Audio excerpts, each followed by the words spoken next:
You've lived this moment before, except you haven't. The room looks familiar. The conversation sounds rehearsed. Even the angle of afternoon light streaming through the window feels like a rerun. For 3 seconds, maybe 4, reality splits open and you stand inside an impossible recognition. You know this moment. You've been here. Except every logical part of you understands that's completely, utterly false. Then it vanishes. The feeling dissolves like morning fog, leaving only a strange residue, a cognitive unease, a brief vertigo. Your memory insists nothing similar ever happened, yet some deeper part of your awareness absolutely recognized everything. If you enjoy this kind of gentle exploration, you might consider subscribing. We'll be spending time in strange territory together. What you just experienced wasn't memory malfunctioning. That's what makes it disturbing. Déjà vu doesn't emerge from your past at all. It's your present moment revealing something about how consciousness assembles reality, how your brain constructs the feeling of now, and occasionally lets you glimpse the machinery behind the curtain. Tonight, we'll explore why your mind manufactures a haunting familiarity that has no history, no source, no actual memory to anchor it. We'll look at what happens when recognition occurs without anything to recognize. Before we can understand what breaks during déjà vu, we need to understand what normally works, the system your brain uses every moment to distinguish new from known. Right now, as you listen to these words, your temporal lobes are making rapid assessments. New voice or familiar, new idea or repeated.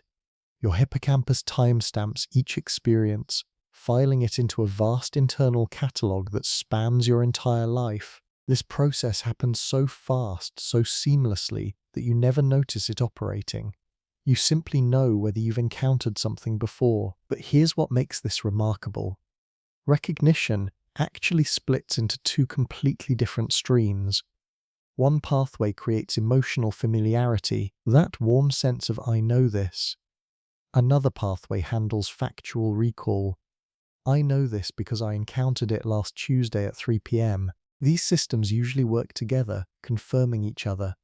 When you see your friend, you feel familiarity and you remember meeting them. Both signals arrive together, creating seamless recognition, except they don't have to arrive together. The pathways are separate.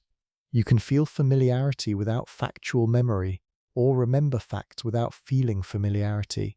This separation creates strange possibilities. Some people with specific brain damage lose factual memory, but retain emotional recognition. They'll insist they've never met someone before, no memory of any prior encounter, while simultaneously feeling that the person seems familiar, safe, known. The feeling exists independent of the facts. Other people experience the opposite. They remember meeting someone, can recall details of their conversation, yet the person feels completely alien, unfamiliar, as if they're meeting a stranger who happens to share memories with them. Your brain evolved this dual system for good reasons. Emotional familiarity operates faster than detailed recall, useful when deciding quickly whether something is safe or dangerous. Factual memory provides precision and context. Together they create rich, nuanced recognition. But this separation also creates a vulnerability. If emotional familiarity fires without factual memory activating, you get recognition without remembering.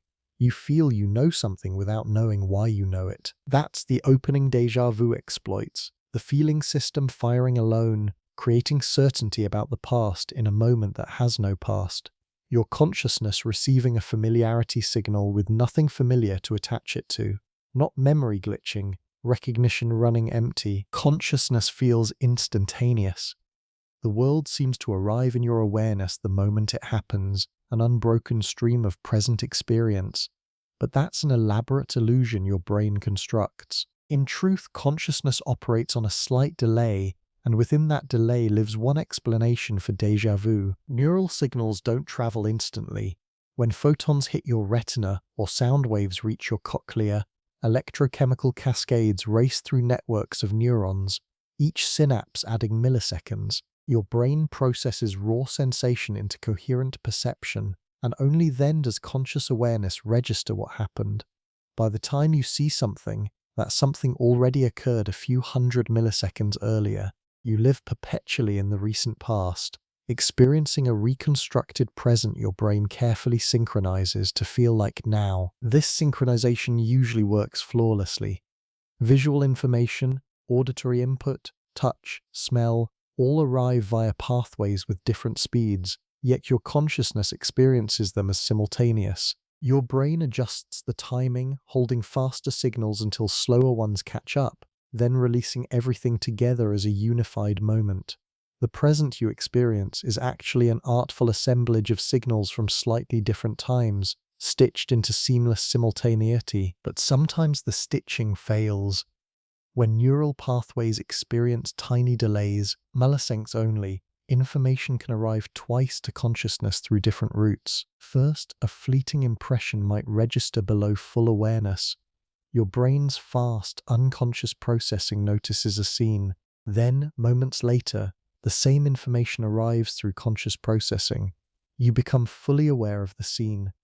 Two encounters with the same moment, separated by just enough time that the second feels like a repetition of the first. This creates impossible familiarity. Your consciousness recognizes the present moment because it already previewed it milliseconds ago, but that preview happened too quietly for you to remember it as a preview. Instead, the familiarity feels like it must come from the past, from memory, because where else could recognition originate? Your mind searches for a source for this knowing, finds nothing, and the dissonance creates that characteristic déjà vu strangeness. There's another timing problem layered on top of this. Your brain doesn't just process the present, it predicts the immediate future. Constantly, automatically, your neural networks generate templates of what's likely to happen next. This prediction machinery helps you function smoothly, anticipating needs before they arise, preparing responses before they're required. You're always living slightly ahead of yourself, inhabiting a predicted next moment. Usually, predictions match reality closely enough that you never notice them, but occasionally the prediction and the actual perception overlap in unusual ways. Your brain predicts a moment, then experiences that moment, and the close match between prediction and perception triggers a familiarity signal. You feel you've seen this before because, in a sense, you have, not in the past, but in your brain's recent forecast of the present. Time collides with itself inside awareness, not through memory but through expectation meeting experience. The temporal architecture of consciousness is more fragile than it feels. Perception arriving slightly out of sync, prediction mistaken for memory, present moments processed twice through different neural channels. All of this usually stays hidden, synchronized, invisible. Déjà vu exposes it briefly, revealing that your sense of now is constructed from careful timing that occasionally misfires. If you want to understand the hardware of déjà vu, study the people for whom it becomes overwhelming, those living with temporal lobe epilepsy. For them, déjà vu isn't occasional strangeness. It's a warning sign that consciousness is about to fracture. Minutes or sometimes seconds before a seizure begins, many temporal lobe epilepsy patients experience intense, unmistakable déjà vu. Not the brief flicker most people know, but a powerful, sustained feeling that the present moment is repeating, that they've lived this exact situation before in complete detail. The feeling can last 30 seconds, a minute, long enough to become deeply unsettling. Then the seizure follows, neurons firing in chaotic synchrony, electrical storms sweeping through the brain's recognition circuits. This connection reveals something crucial. Déjà vu has a specific neurological address. It lives in the temporal lobes, particularly in structures like the hippocampus and surrounding cortex, where memory formation and retrieval occur. When epileptic activity begins building in these regions, even before reaching seizure threshold, it triggers the same familiarity circuits that fire during normal memory recognition. The result is recognition without memory, a familiarity signal generated not by encountering something known, but by direct electrical stimulation of the recognition hardware itself. Researchers have gone further. In some medical contexts, neurosurgeons directly stimulate patients' temporal lobes with electrodes during brain surgery. The brain has no pain receptors, so patients remain conscious and can report experiences. When certain spots in the temporal lobe receive stimulation, Patients immediately report déjà vu. They're experiencing the present moment of surgery, fully aware it's their first time in this situation, yet they simultaneously feel they've experienced it before. The stimulation creates false familiarity on demand. This demonstrates something unsettling about recognition itself. The feeling of knowing something, of having encountered it before, doesn't require actually having encountered it before. Familiarity is a brain state that can be triggered independently of genuine past experience. Your sense of "I've been here" is generated by specific neural circuits firing, and those circuits can fire for reasons that have nothing to do with actual history. It's recognition running on empty, all the subjective feeling with none of the actual memory behind it. For temporal lobe epilepsy patients, this reveals a challenging reality. When their brain's electrical activity becomes unstable in memory regions, they lose the ability to trust their own sense of familiarity. A place might feel revisited when it's genuinely new. A conversation might feel repeated when it's actually original.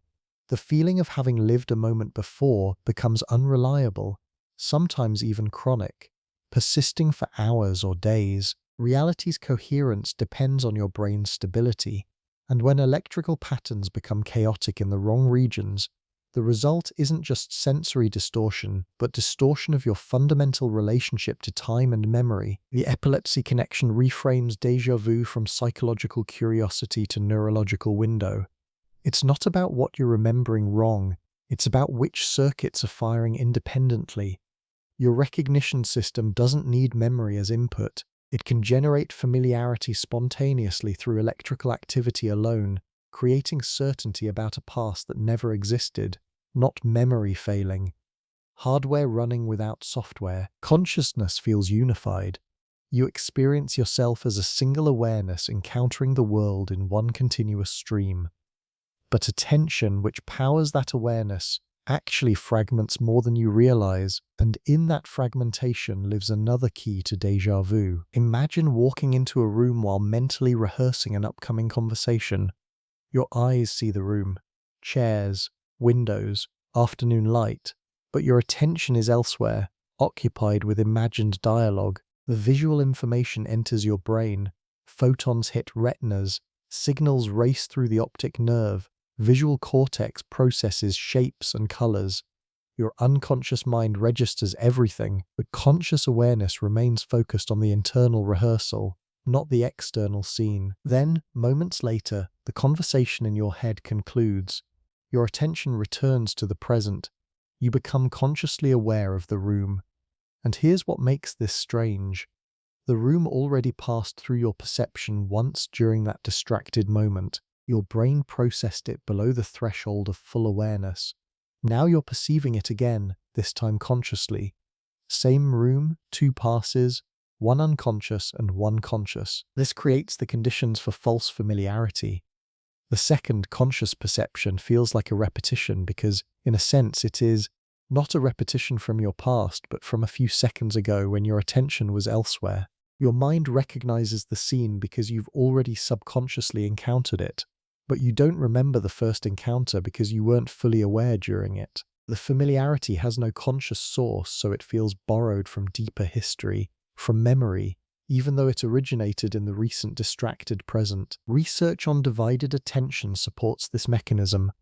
When people perform tasks that split their focus, reading while listening to music, navigating while talking, their perception fragments into layers.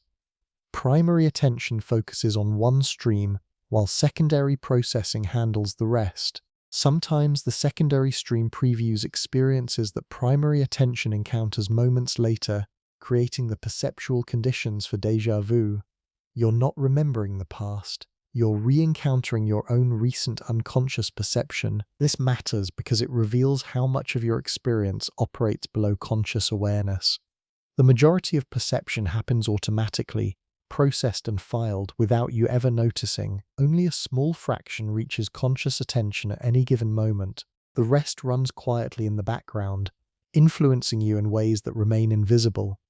Déjà vu occasionally exposes this hidden processing, moments when your unconscious mind's work surfaces into consciousness disguised as memory. The world stays constant, External reality doesn't change, but your consciousness flickers through that reality in stages, sampling it multiple times through different levels of awareness. Usually these layers coordinate seamlessly, giving the illusion of one unified perception. But when attention splits, when you perceive something distracted then perceive it again focused, the layers separate just enough to create that impossible familiarity.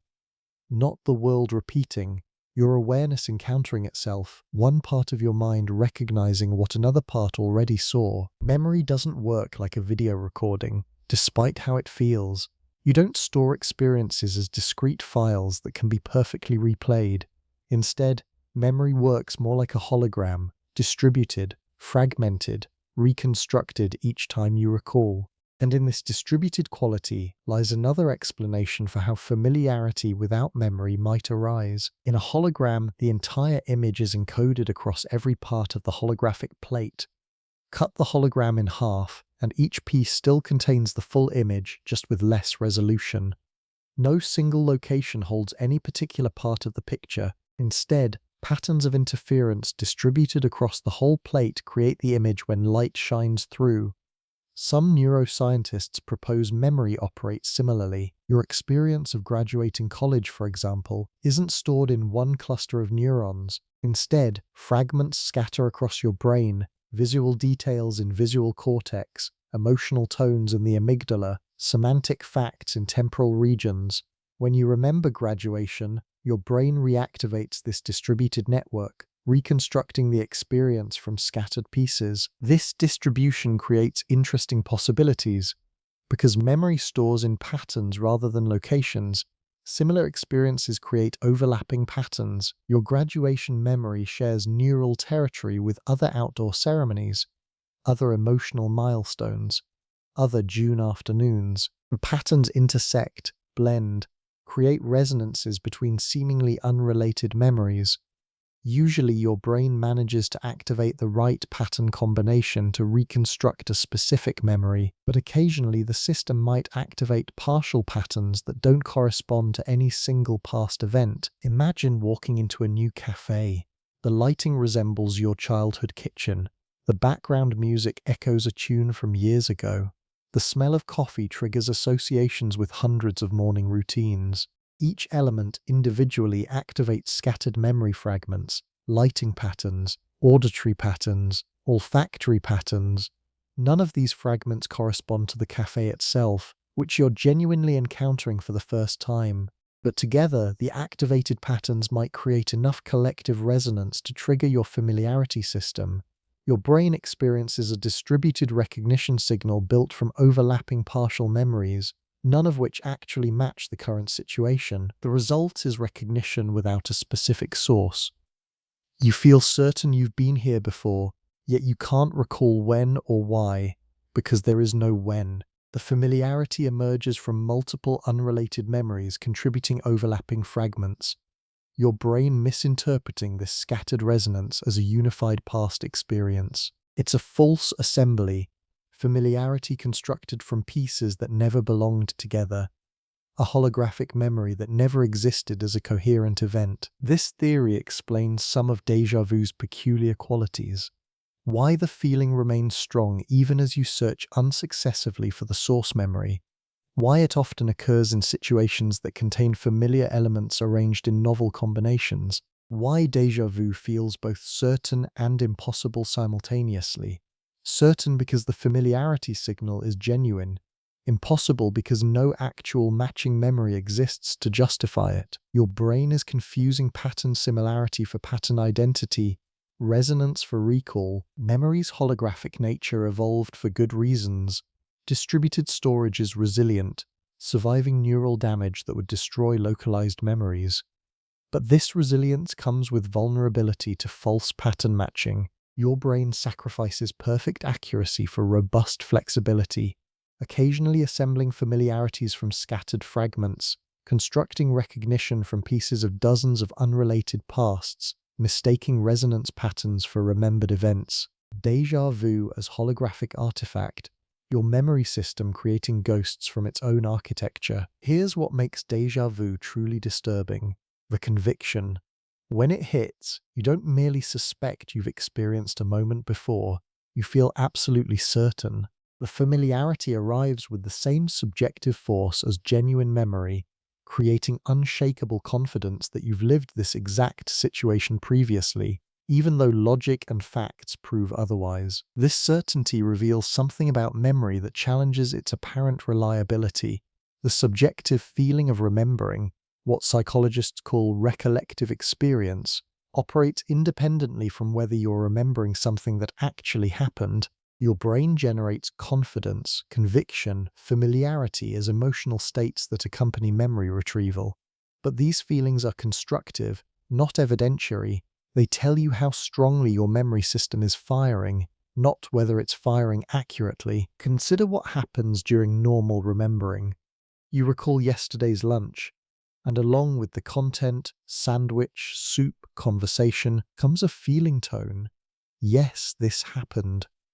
That feeling tone isn't just decoration, it serves crucial functions, telling you to trust this memory, to act on it, to use it for decision-making. Without feelings of certainty, you'd question every recollection, paralyzed by doubt about your own past. So your brain evolved to attach confidence to retrieved memories, creating subjective assurance that this information is real, reliable, yours. But déjà vu exposes the vulnerability in this system.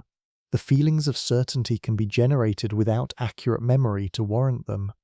You experience all the subjective markers of genuine recollection, familiarity, confidence, recognition, aimed at a moment that provably never occurred before. The machinery of conviction runs empty, producing absolute certainty about an impossible past. This has profound implications. If your brain can create complete, compelling false certainty during déjà vu, what about regular memories? How do you know which recollections are accurate and which feel accurate but distort or invent? The same familiarity system that creates déjà vu also vouches for all your genuine memories. You trust your past because recognition feels authoritative, but déjà vu proves that feeling proves nothing. It's a brain state that can be conjured independently of accuracy. Memory researchers have demonstrated just how easily false memories can be planted. Through suggestion, imagination exercises, or simply asking leading questions repeatedly, people develop detailed, emotionally rich memories of events that never happened. They remember getting lost in shopping malls as children, meeting cartoon characters at theme parks, witnessing accidents, all fabricated, yet experienced with the same subjective certainty as real memories. The feeling of remembering doesn't discriminate between accurate and invented. It fires for both. Déjà vu is spontaneous false memory, your brain writing a conviction in real time, then filing it as past. No external suggestion required, no interrogator implanting ideas, just your recognition system misfiring, creating certainty from nothing, demonstrating how easily conviction can detach from truth. The disturbing part isn't that déjà vu happens occasionally, it's what déjà vu suggests about every other moment when you feel sure about your history. That certainty is a feeling your brain manufactures, not evidence it discovers. Recognition without remembering, confidence without accuracy. Memory is constructed certainty rather than recorded truth. If your brain can manufacture vivid, compelling certainty about events that never occurred, a question begins to haunt.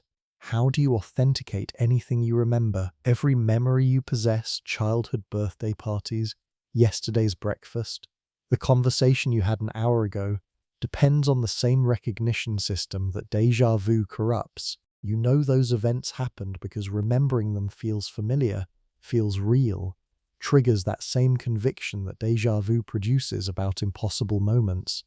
You trust your past because recollection arrives with emotional certainty, but déjà vu demonstrates that certainty is a brain state, a feeling, which can be generated with or without accuracy behind it. This creates a verification paradox. To confirm a memory is real, you'd need access to some independent standard of truth, some way to check your remembering against actual history.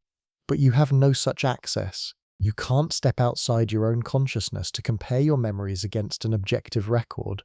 All you have is your memories themselves and the feeling tone they carry, and déjà vu proves that feeling tone is unreliable. It vouches equally for genuine recollection and neurological misfire. Philosophers call this the problem of calibrating consciousness to reality.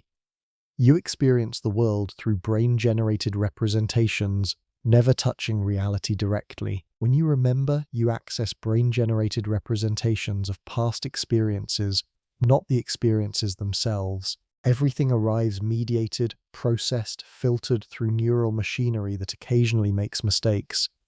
Déjà vu is the mistake becoming obvious, but perhaps less obvious mistakes infuse all remembering, subtle distortions, tiny fabrications, confidence misplaced by degrees rather than completely. Memory research confirms this suspicion. Studies show that every time you recall an event, you slightly change the memory. Retrieval isn't like opening a file and reading it unchanged. It's more like rebuilding the memory from components.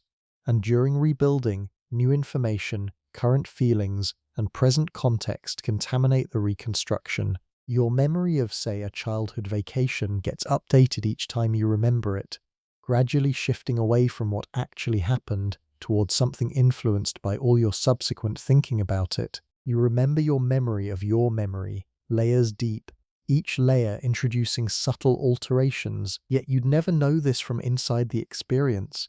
Each memory feels primary, feels like direct contact with the past. The feeling doesn't come with disclaimers or confidence intervals. It simply asserts, this happened, and you believe it because what else can you do? Doubting every memory would make functioning impossible. You need to trust your past to navigate your present. Déjà vu temporarily breaks that trust. For a few seconds, you're forced to hold contradictory certainties, the absolute conviction that you've lived this moment before, and the logical knowledge that you haven't. The cognitive dissonance is briefly intense, then the déjà vu fades, and you return to trusting your recognition system, accepting its authority over your personal history. But the doubt it planted might linger. If my brain can be this wrong while feeling this certain, what else might it be wrong about while feeling certain? What if my entire autobiography is less factual chronicle and more creative interpretation, built from the same unreliable familiarity signals that occasionally misfire into déjà vu?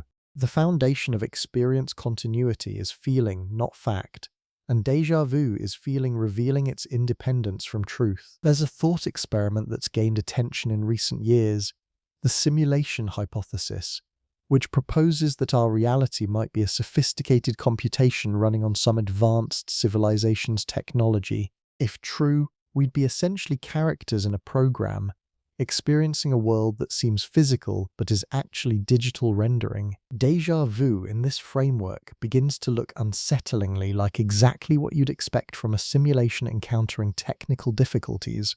A brief moment where the rendering engine stutters, loads the same scene twice, exposes a glitch in the code, the same instant repeated because the computation cycled incorrectly. Your recognition system alerts you not because you've actually been here before in your personal history, but because the simulation, in a sense, has been here before. It's re-rendering a moment it already processed. This remains pure speculation, of course.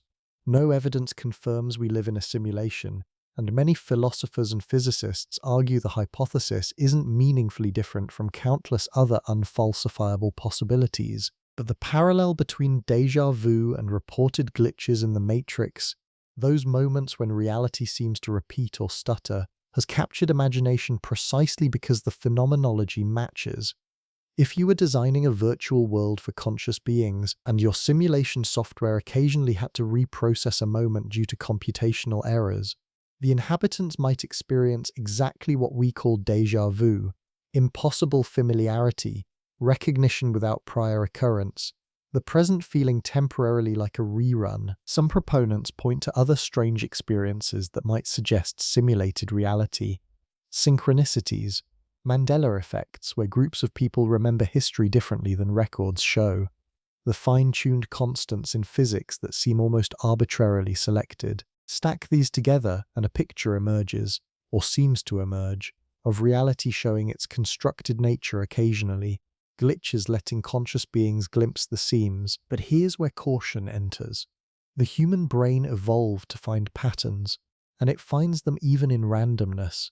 We're meaning-making machines, connecting dots whether or not genuine connections exist. Déjà vu has well-documented neurological explanations involving temporal lobe activity and recognition circuit misfires. Adding a simulation hypothesis on top doesn't explain anything the neuroscience doesn't already account for. It just reinterprets the same phenomenon through a different metaphysical lens. Yet the simulation hypothesis persists partly because déjà vu's particular character, the feeling of something repeating at the level of reality itself, not just your perception, seems to demand explanation beyond neural misfires. Why would consciousness evolution create an error state that feels like external repetition rather than internal confusion? Why does the experience come loaded with this specific quality, that the world is rerunning, not that your brain is malfunctioning? Perhaps because, simulation or not, consciousness does live inside a constructed reality, not one made of computer code, but one assembled by your brain from sensory data and predictions. You never experience the world directly, you experience your brain's model of the world. And that model runs on biological computation that, like any computational system, sometimes encounters processing errors. Déjà vu might feel like a glitch in external reality because it is a glitch in your constructed reality, the only reality you ever actually access. Whether the universe is simulation or not, your experience of the universe definitely is a brain-generated representation running continuously and occasionally stuttering. VB, for much of human history, déjà vu was interpreted not as a glitch, but as prophecy, a fleeting vision of the future somehow arriving before its time. You experience a moment as already known because you are remembering it from tomorrow, your consciousness briefly unstuck from linear time. Ancient Greek oracles reported déjà vu during prophetic visions. Medieval mystics described moments of already seen as divine revelation.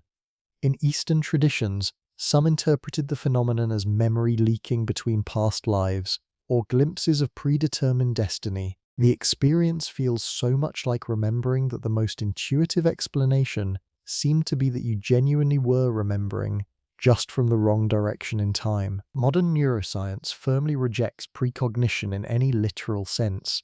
Time, as physics understands it, has a directional arrow. Entropy increases, effects follow causes, information flows forward, not backward. Your brain operates as a physical system constrained by thermodynamics. It can't receive information from events that haven't occurred yet, because those events don't exist yet to send information. The future is, by definition, not yet real, and you can't remember what doesn't exist. And yet, the experience persists in feeling exactly like remembering the future. During déjà vu, you don't just recognize the present moment, you often feel you know what's about to happen next. The sentence someone is about to speak, the movement they're about to make, the thing that will occur in the next few seconds. This predictive quality makes déjà vu more than recognition. It becomes prophecy that seems to fulfill itself as you watch. One explanation reconciles this without invoking backward causation: your brain's prediction machinery misfiring. Your neural networks constantly model the immediate future, generating expectations about what will happen next based on patterns learned from past experience. Usually, these predictions stay unconscious, quietly preparing you to respond smoothly to anticipated events. But occasionally, the prediction surfaces into conscious awareness while simultaneously being misidentified as memory rather than forecast. So you're not remembering the future. You're experiencing your brain's guess about the immediate future, but feeling that guess as if it were memory from the past. When the prediction turns out accurate, which it often does, since your brain is quite good at predicting routine situations, it feels like prophecy fulfilled. You knew what would happen because your predictive system successfully modeled it, but the knowing felt like remembering because your recognition circuits labeled the prediction incorrectly. This reframes precognitive feelings as predictive processing made conscious. Your brain is always a few seconds ahead, preparing responses before stimuli fully arrive. Déjà vu might be one of the rare moments when you become aware of this predictive layer, experiencing your own forecast as if it were recollection. The future you remember is actually the future you're actively constructing through expectation. then experiencing as memory through a labeling error in your recognition system. There's something profound in this reinterpretation. It suggests consciousness doesn't just passively receive time as a flowing present. Instead, you're constantly living in a predicted next moment, your brain generating expectations that become your experienced reality when they prove accurate.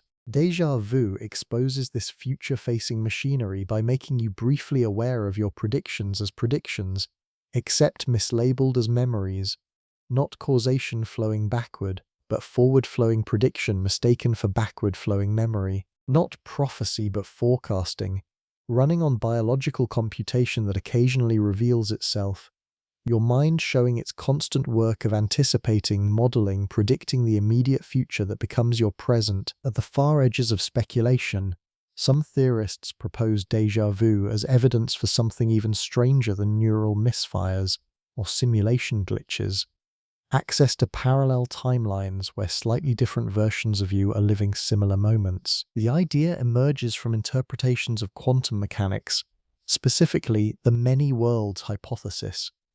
In quantum physics, particles exist in superposition until observed, occupying multiple states simultaneously. One interpretation suggests that when a quantum event could go multiple ways, reality doesn't choose, it branches. Each possibility occurs in a separate timeline, a parallel world where a different outcome unfolds. Every quantum decision point, trillions upon trillions per second, spawns new branches, creating a vast multiverse of parallel realities. In this framework, infinite versions of you exist, each living out the consequences of different quantum outcomes. Most versions are nearly identical.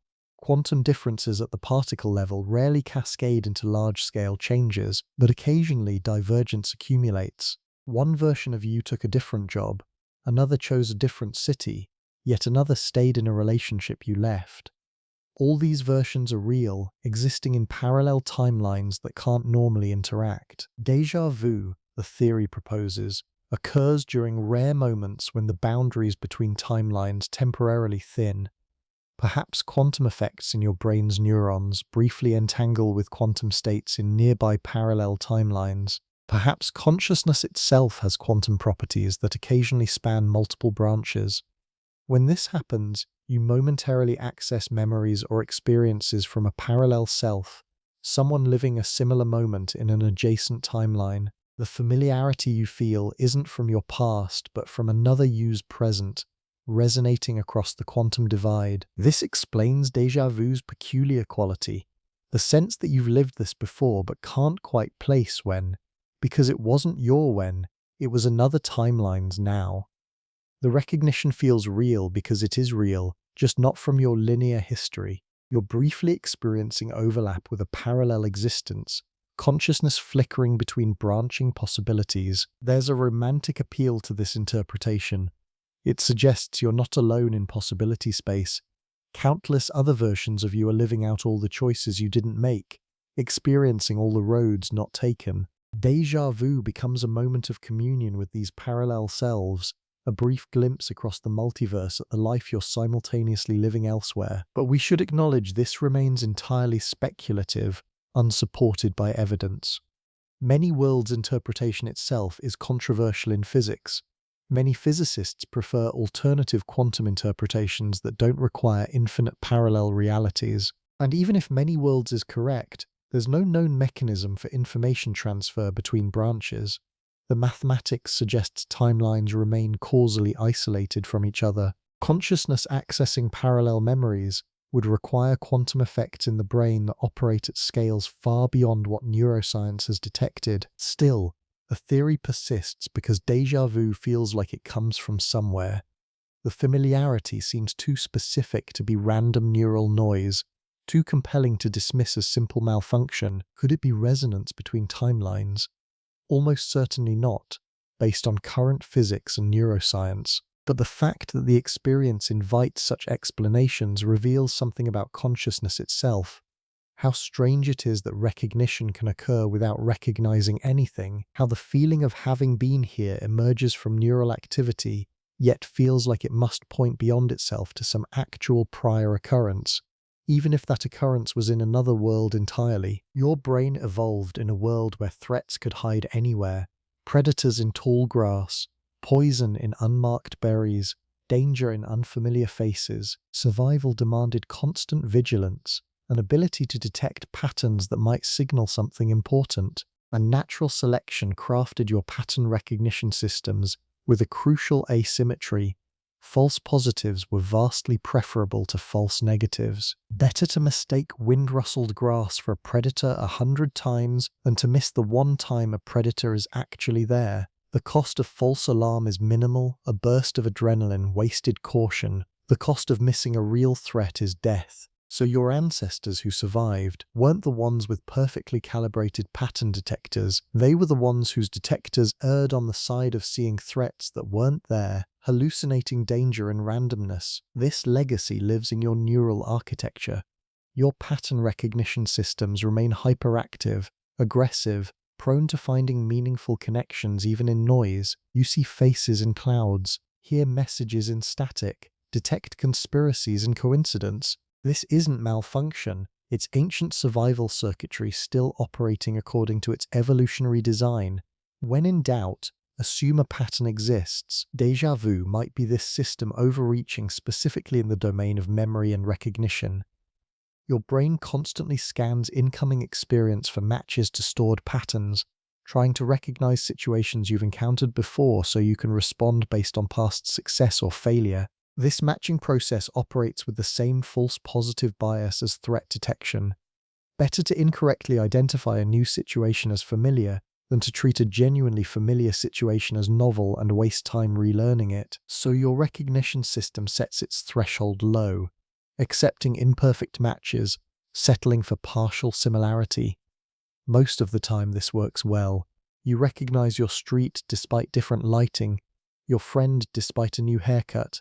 The system's flexibility allows recognition to function across varied conditions, but occasionally, the flexible matching becomes too flexible. A new situation might resemble dozens of past situations in subtle ways: similar spatial layout, comparable lighting, analogous social dynamics. None of the resemblances are strong enough individually to trigger false familiarity, but combined, overlapping, they might tip the system past its recognition threshold. The result is pattern matching on too little evidence, familiarity generated from scattered similarity, your brain declaring known when it should declare maybe somewhat similar to several different things.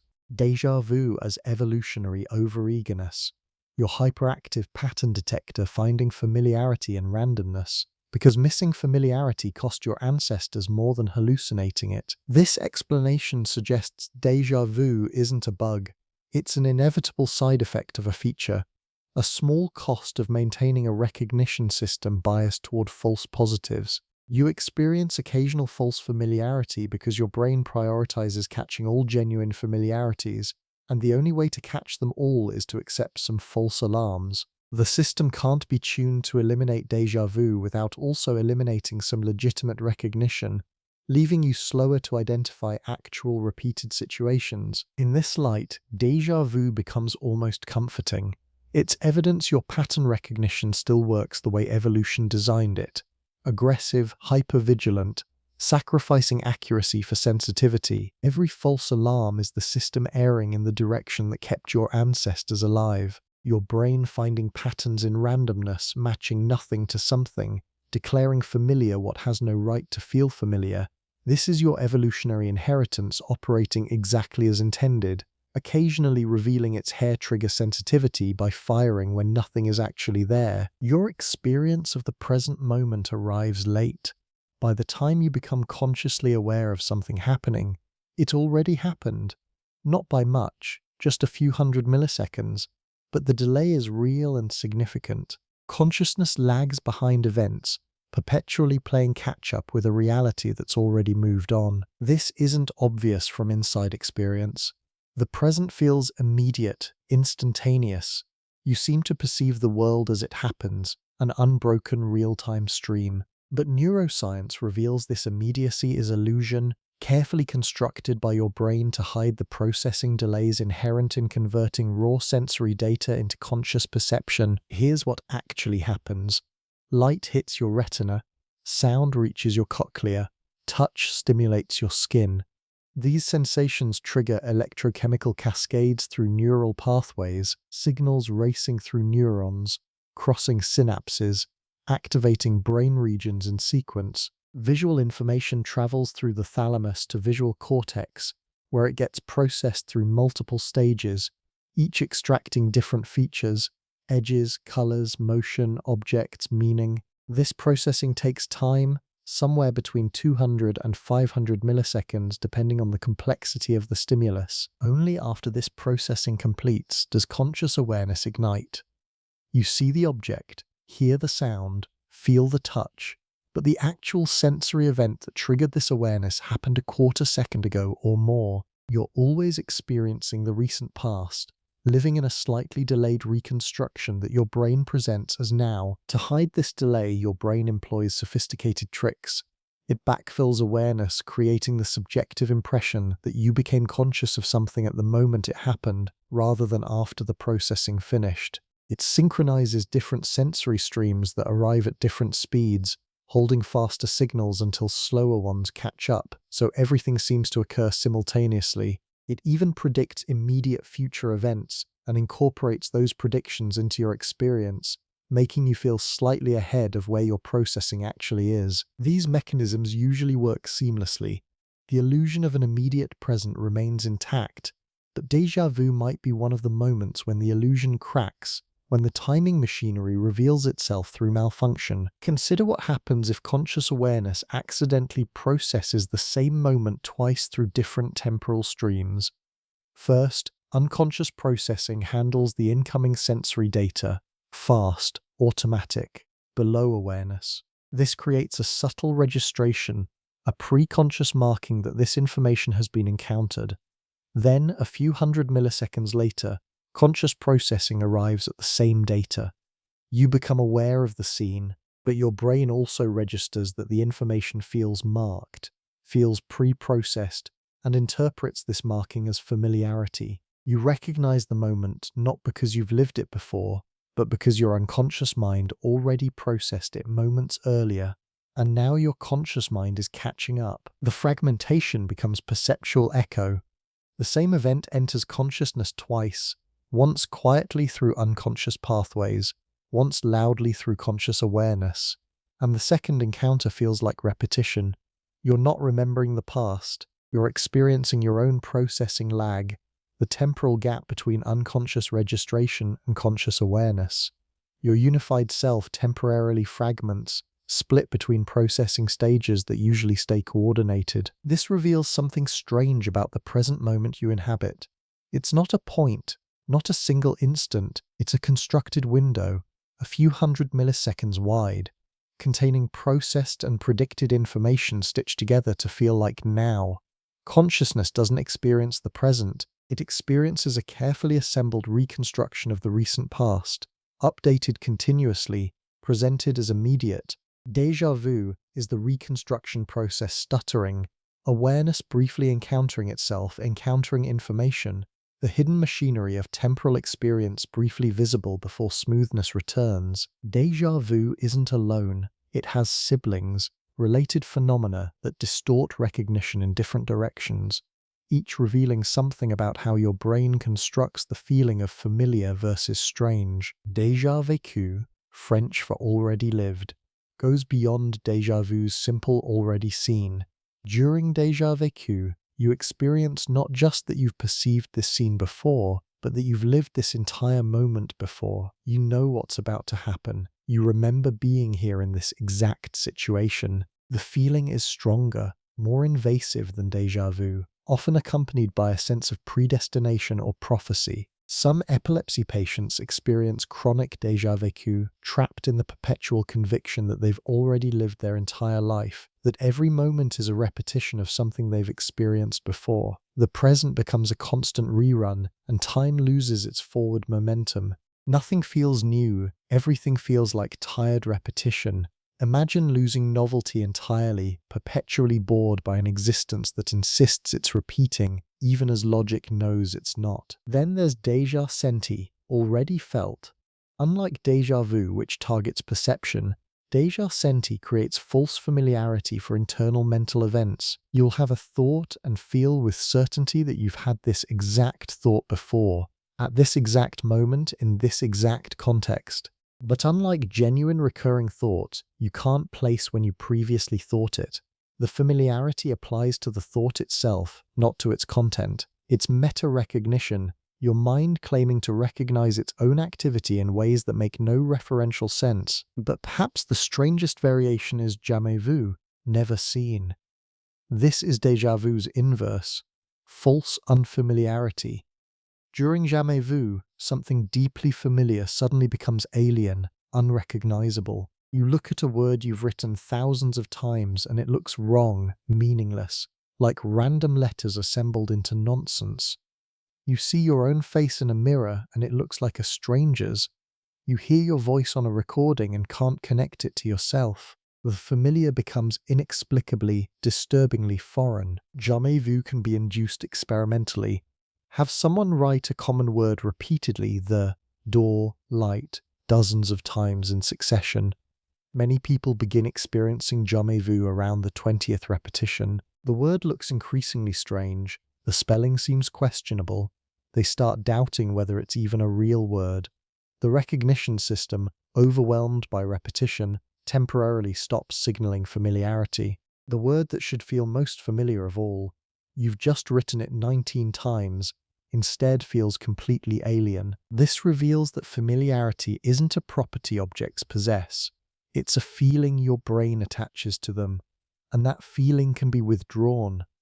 When recognition circuits fatigue or malfunction, the familiar becomes strange, reality's guarantees get revoked. Your spouse's face, your childhood home, your own name, any of these could theoretically trigger jamais vu, suddenly appearing foreign despite decades of familiarity. Some people with certain neurological conditions experience chronic jamais vu, living in a world where nothing feels familiar despite recognizing things cognitively. They know their family members logically but feel no familiarity when seeing them. They intellectually recall their past but emotionally feel disconnected from it. Knowing and feeling separate completely, they have factual memory without emotional recognition. It's the opposite of déjà vu, true history without the feeling that vouches for truth. These phenomena, déjà vu, déjà vécu, déjà senti, jamais vu, aren't really separate disorders. They're variations of the same underlying vulnerability, the fragility of recognition itself. Your sense of familiar versus strange operates on neurological switches that can flip incorrectly in either direction. False familiarity, false strangeness, recognition firing empty, recognition failing to fire at all. The boundaries of your reality depend on these switches working correctly, and when they don't, the ordinary becomes impossible or the impossible becomes ordinary. Your brain doesn't access truth directly. It generates feelings about truth, familiarity, strangeness, certainty, doubt, and those feelings determine your experienced reality regardless of whether they correspond to actual facts. These glitches in recognition are consciousness revealing its constructed nature. Try explaining déjà vu to someone who's never experienced it. You'll find yourself groping for words, circling around the experience without quite capturing it. It's like you feel you've been somewhere before, but you haven't, and you know you haven't, but you feel you have. The description spirals, contradicts itself, fails to convey what makes the experience distinct from simple confusion or vague familiarity. This difficulty isn't a limitation of your vocabulary, it's fundamental to the phenomenon itself. Déjà vu resists description because it contains metalayers that language can't cleanly separate. You're not just experiencing false familiarity, you're simultaneously experiencing awareness of the impossibility of that familiarity and experiencing confusion about your own confusion. You're recognizing while knowing you're not recognizing, certain while knowing you're wrong, familiar with impossibility. The experience has a recursive quality. You feel something, then you notice you feel something strange, then you notice yourself noticing, becoming aware of your own awareness, becoming confused. Consciousness examines itself, examining experience, creating loops of self-reflection that stack on top of each other. This recursion is part of what makes déjà vu what it is, not just false familiarity, but meta-awareness of false familiarity occurring in real time. Language evolved to describe objects, actions, relationships in the external world. It handles those tasks well. But when you turn language inward, trying to describe the subjective feel of consciousness examining itself, the tools break down. How do you externalize something that exists only internally? How do you objectify pure subjectivity? Philosophers call this the hard problem of consciousness, the explanatory gap between objective descriptions of brain activity and subjective experience of what consciousness feels like from the inside. Déjà vu exemplifies this gap. Neuroscience can describe what happens physically: temporal lobe activity, recognition circuits firing, familiarity signals generated without corresponding memory retrieval. These objective descriptions are accurate, detailed, scientifically verified, but they don't capture the experience itself, the peculiar quality of impossible recognition, the feeling of time folding on itself, the cognitive vertigo of certainty and impossibility coexisting. The phenomenology escapes the neurology. This ineffability matters because it points to limitations in how we understand our own minds. We can map neural correlates, which brain regions activate during déjà vu, but mapping correlation isn't capturing essence. We can identify mechanisms, attention splits, timing delays, pattern matching errors, but mechanisms aren't the feeling. There's something about the first-person perspective, the subjective character of experience, that resists translation into objective description. Some experiences are like this. Pain is ineffable in similar ways. You can describe pain's intensity, location, quality throbbing, burning, sharp, but describing pain to someone who's never felt pain is impossible. They'd lack the experiential reference. Same with colors. Explaining red to someone who's never seen it can't succeed. These are qualia, the subjective feels of conscious experience, and they apparently can't be fully conveyed through language or objective description. Déjà vu is a qualia of broken recognition, a specific subjective feel that exists in the space between familiar and strange, between certain and impossible. You can approximate it through metaphor, circle it through description, but you can't truly convey it unless someone has experienced it themselves. The experience contains something irreducible, something that exists only in the lived first-person perspective, resistant to externalization. This resistance might be telling us something deep about consciousness itself. Perhaps the inner life of subjective experience fundamentally differs from objective reality in ways that can't be bridged. Perhaps consciousness contains aspects that exceed description, feelings and qualities that exist only in first-person perspective and dissolve when you try to make them third-person. Déjà vu, by being so strange and so hard to describe, makes this limitation obvious. But perhaps all consciousness is similarly ineffable. We just notice it more with the strange experiences. Your sense of familiarity operates on neurochemistry, molecules binding to receptors, electrical gradients shifting across membranes, neurotransmitters flowing between synapses, and like any system running on chemistry, it can be chemically altered. Certain drugs reliably induce déjà vu, revealing the molecular levers underneath recognition. Dopamine plays a crucial role. Dopamine pathways in the brain, particularly those connecting to temporal lobes and frontal regions, help regulate salience detection, what feels important, meaningful, worth attending to. When dopamine levels rise abnormally, salience detection can overactivate. Things that shouldn't feel significant suddenly feel charged with meaning. Pattern matching becomes hyperactive, and recognition circuits may fire with insufficient evidence, creating familiarity where none should exist. Certain medications increase dopamine activity. Some Parkinson's drugs, ADHD medications, recreational stimulants.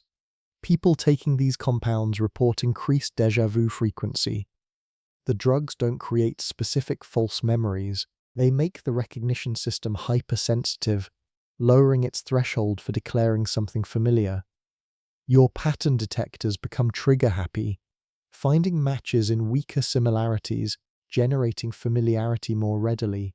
Déjà vu emerges as a side effect of pharmacologically enhanced salience. Interestingly, some anesthetics also trigger déjà vu during emergence from unconsciousness.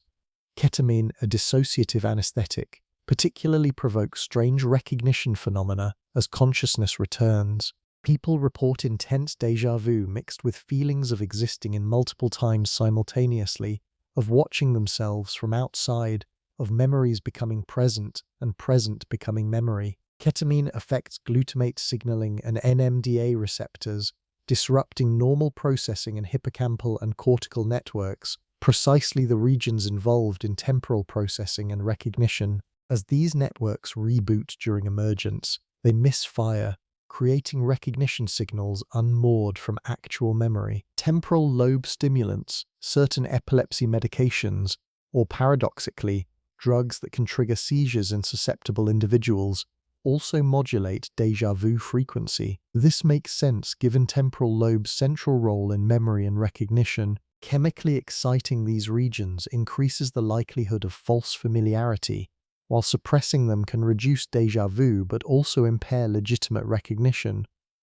The system's sensitivity can be adjusted pharmacologically, dialing familiarity up or down by changing molecular concentrations. Even alcohol, in specific contexts, can trigger recognition disturbances. During alcohol withdrawal, as the brain rebounds from depressant effects, glutamate systems can become temporarily hyperactive, potentially creating conditions for déjà vu. Some people report increased déjà vu during hangovers, though this remains less studied than other pharmaceutical triggers. What this pharmacological evidence reveals is that déjà vu isn't psychologically deep or spiritually meaningful, it's mechanistically shallow.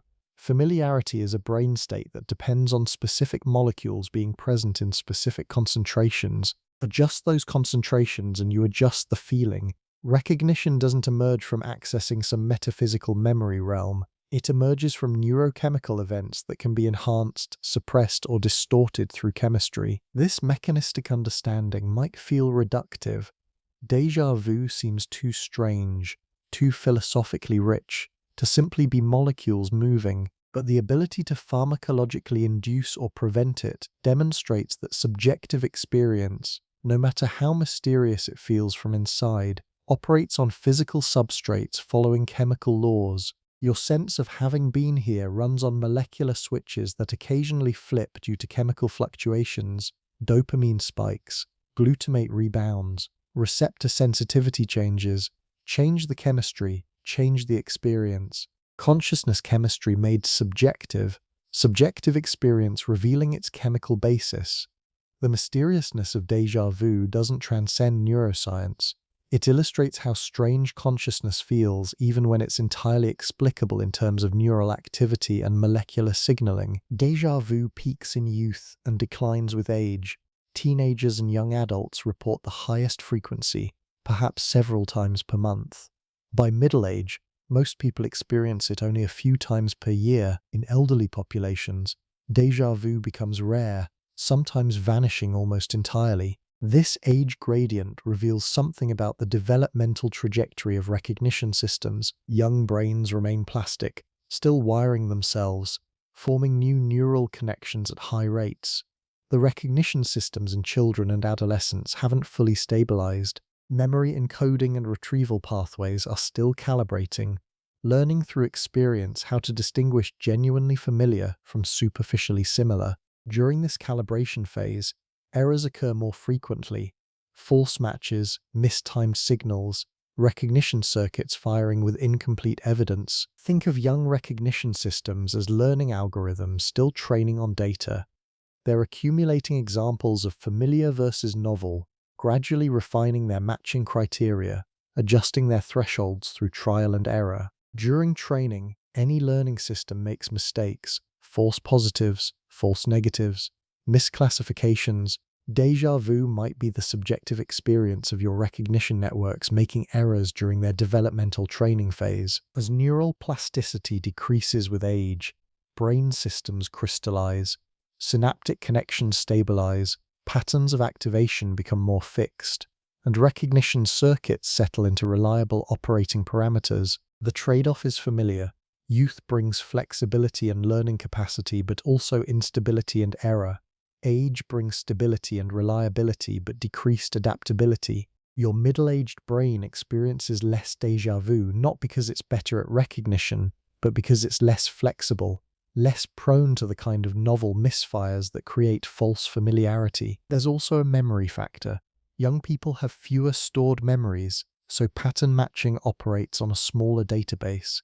This might paradoxically increase déjà vu, with fewer genuine memories to match against. Partial similarities might more easily trigger false recognition. As you accumulate life experience, your recognition system has more detailed patterns to compare against, making genuine matches more specific and precise, reducing false positives. Children, interestingly, report different qualities of déjà vu than adults. Their experiences tend to be less disturbing, more accepted as just another strange thing that happens. Children haven't yet solidified their understanding of how memory and time should work, so when those systems behave oddly, it feels less like a violation of natural law and more like ordinary strangeness. They inhabit less settled consciousness, where reality feels more permeable, more open to unexpected experiences. Déjà vu fits into that openness without triggering the same cognitive dissonance adults experience. The teenage brain, undergoing massive reorganization, pruning unused connections, strengthening important pathways, optimizing network efficiency, experiences particularly high déjà vu frequency. This reorganization necessarily creates temporary instabilities as systems reconfigure. Recognition circuits operating during network restructuring are more likely to misfire, generate false familiarities, create timing errors. Adolescent déjà vu might be a side effect of neural remodeling, consciousness experiencing its own developmental growing pains. By the time neural development completes in the mid-20s, déjà vu frequency typically drops significantly. Your recognition system has matured, stabilized, learnt its task. Errors still occur, but more rarely. The system has found its operating parameters and sticks to them. Elderly individuals sometimes experience a déjà vu resurgence, but this often signals pathology, temporal lobe changes, early dementia, medication effects. The childhood decline wasn't just maturation, but also brain health. Recognition systems depend on properly functioning temporal lobes, and age-related changes in these regions can reintroduce instability. The age correlation ultimately suggests déjà vu is a developmental phenomenon, a temporary feature of consciousness under construction, your recognition circuits learning their job by occasionally failing at it, your brain's familiarity detectors calibrating through errors that briefly expose themselves as impossible recognition. Young consciousness is looser, stranger, more prone to glitches, not defective but still developing, still learning to be the stable, reliable awareness you'll inhabit later. Déjà vu as growing pain of crystallizing selfhood. The neuroscience of déjà vu is universal. Temporal lobe activity, recognition system misfires, familiarity signals generated independent of memory. But the meaning assigned to déjà vu varies dramatically across human cultures, revealing how biology gets translated through belief systems into radically different interpretations of the same neural event. In Hindu and Buddhist traditions, where reincarnation forms a core cosmological belief, déjà vu sometimes gets interpreted as past life memories surfacing. You feel you've been here before because you have been, not in this life but in previous incarnations. The soul, passing through multiple lifetimes, occasionally accesses memories from prior embodiments. Déjà vu becomes evidence for rebirth, a momentary glimpse across the boundaries separating sequential lives. The disturbance you feel is your consciousness briefly recognizing its own immortality, remembering being here in a body you no longer inhabit. In some African traditions, déjà vu connects to ancestral memory. You're experiencing moments your ancestors lived, their memories encoded somehow in lineage, passing through generations not through stories but through consciousness itself. The familiarity isn't personal past but inherited past, recognition of experiences that belong to those who came before you, their lives echoing forward into yours. Indigenous Australian cultures sometimes frame déjà vu as contact with dream time, the mythological period when ancestral spirits created the world. In dream time, past, present, and future coexist, and occasionally living consciousness touches this eternal realm, experiencing moments outside linear time. Déjà vu is the boundary between ordinary time and dream time becoming thin, allowing you to perceive reality's deeper timeless layer underneath temporal flow. Western psychology, by contrast, has historically pathologized déjà vu. Early psychoanalysts interpreted it as unconscious wish fulfillment or repressed memory surfacing. Later frameworks treated it as dissociative symptom or attention deficit. Even now, clinical contexts often view frequent déjà vu as potential indicator of temporal lobe pathology, something warranting neurological investigation. The experience is medicalized, turned into symptom rather than revelation. But New Age spiritual movements in the West reframe déjà vu as metaphysically significant. Some claim it's evidence of parallel universes, quantum consciousness, or soul planning from between lives. You feel familiarity because your soul chose this life's experiences before incarnating, and déjà vu is remembering your own pre-birth planning, or you're accessing information from parallel selves living simultaneously in alternate realities. Materialist scientific frameworks insist déjà vu is purely neural phenomenon with no metaphysical significance.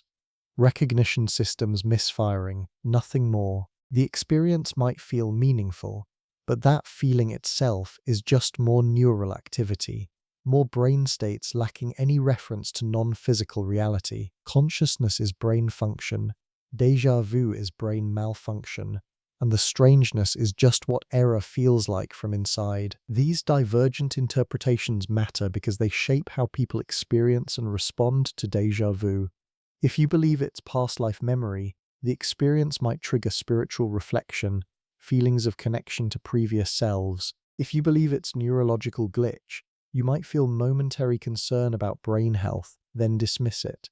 If you believe it's ancestral memory, you might feel connected to lineage, honored by the experience. Same biology, vastly different meanings, vastly different emotional responses. What's striking is that the experience itself, the subjective feel of impossible familiarity, remains constant across cultures, while the interpretation varies completely. This suggests human consciousness has a biological substrate that operates identically everywhere, but meaning-making around consciousness is culturally constructed, shaped by local cosmologies and belief systems. Biology provides the raw experience, culture provides the explanation. Perhaps no interpretation is objectively correct.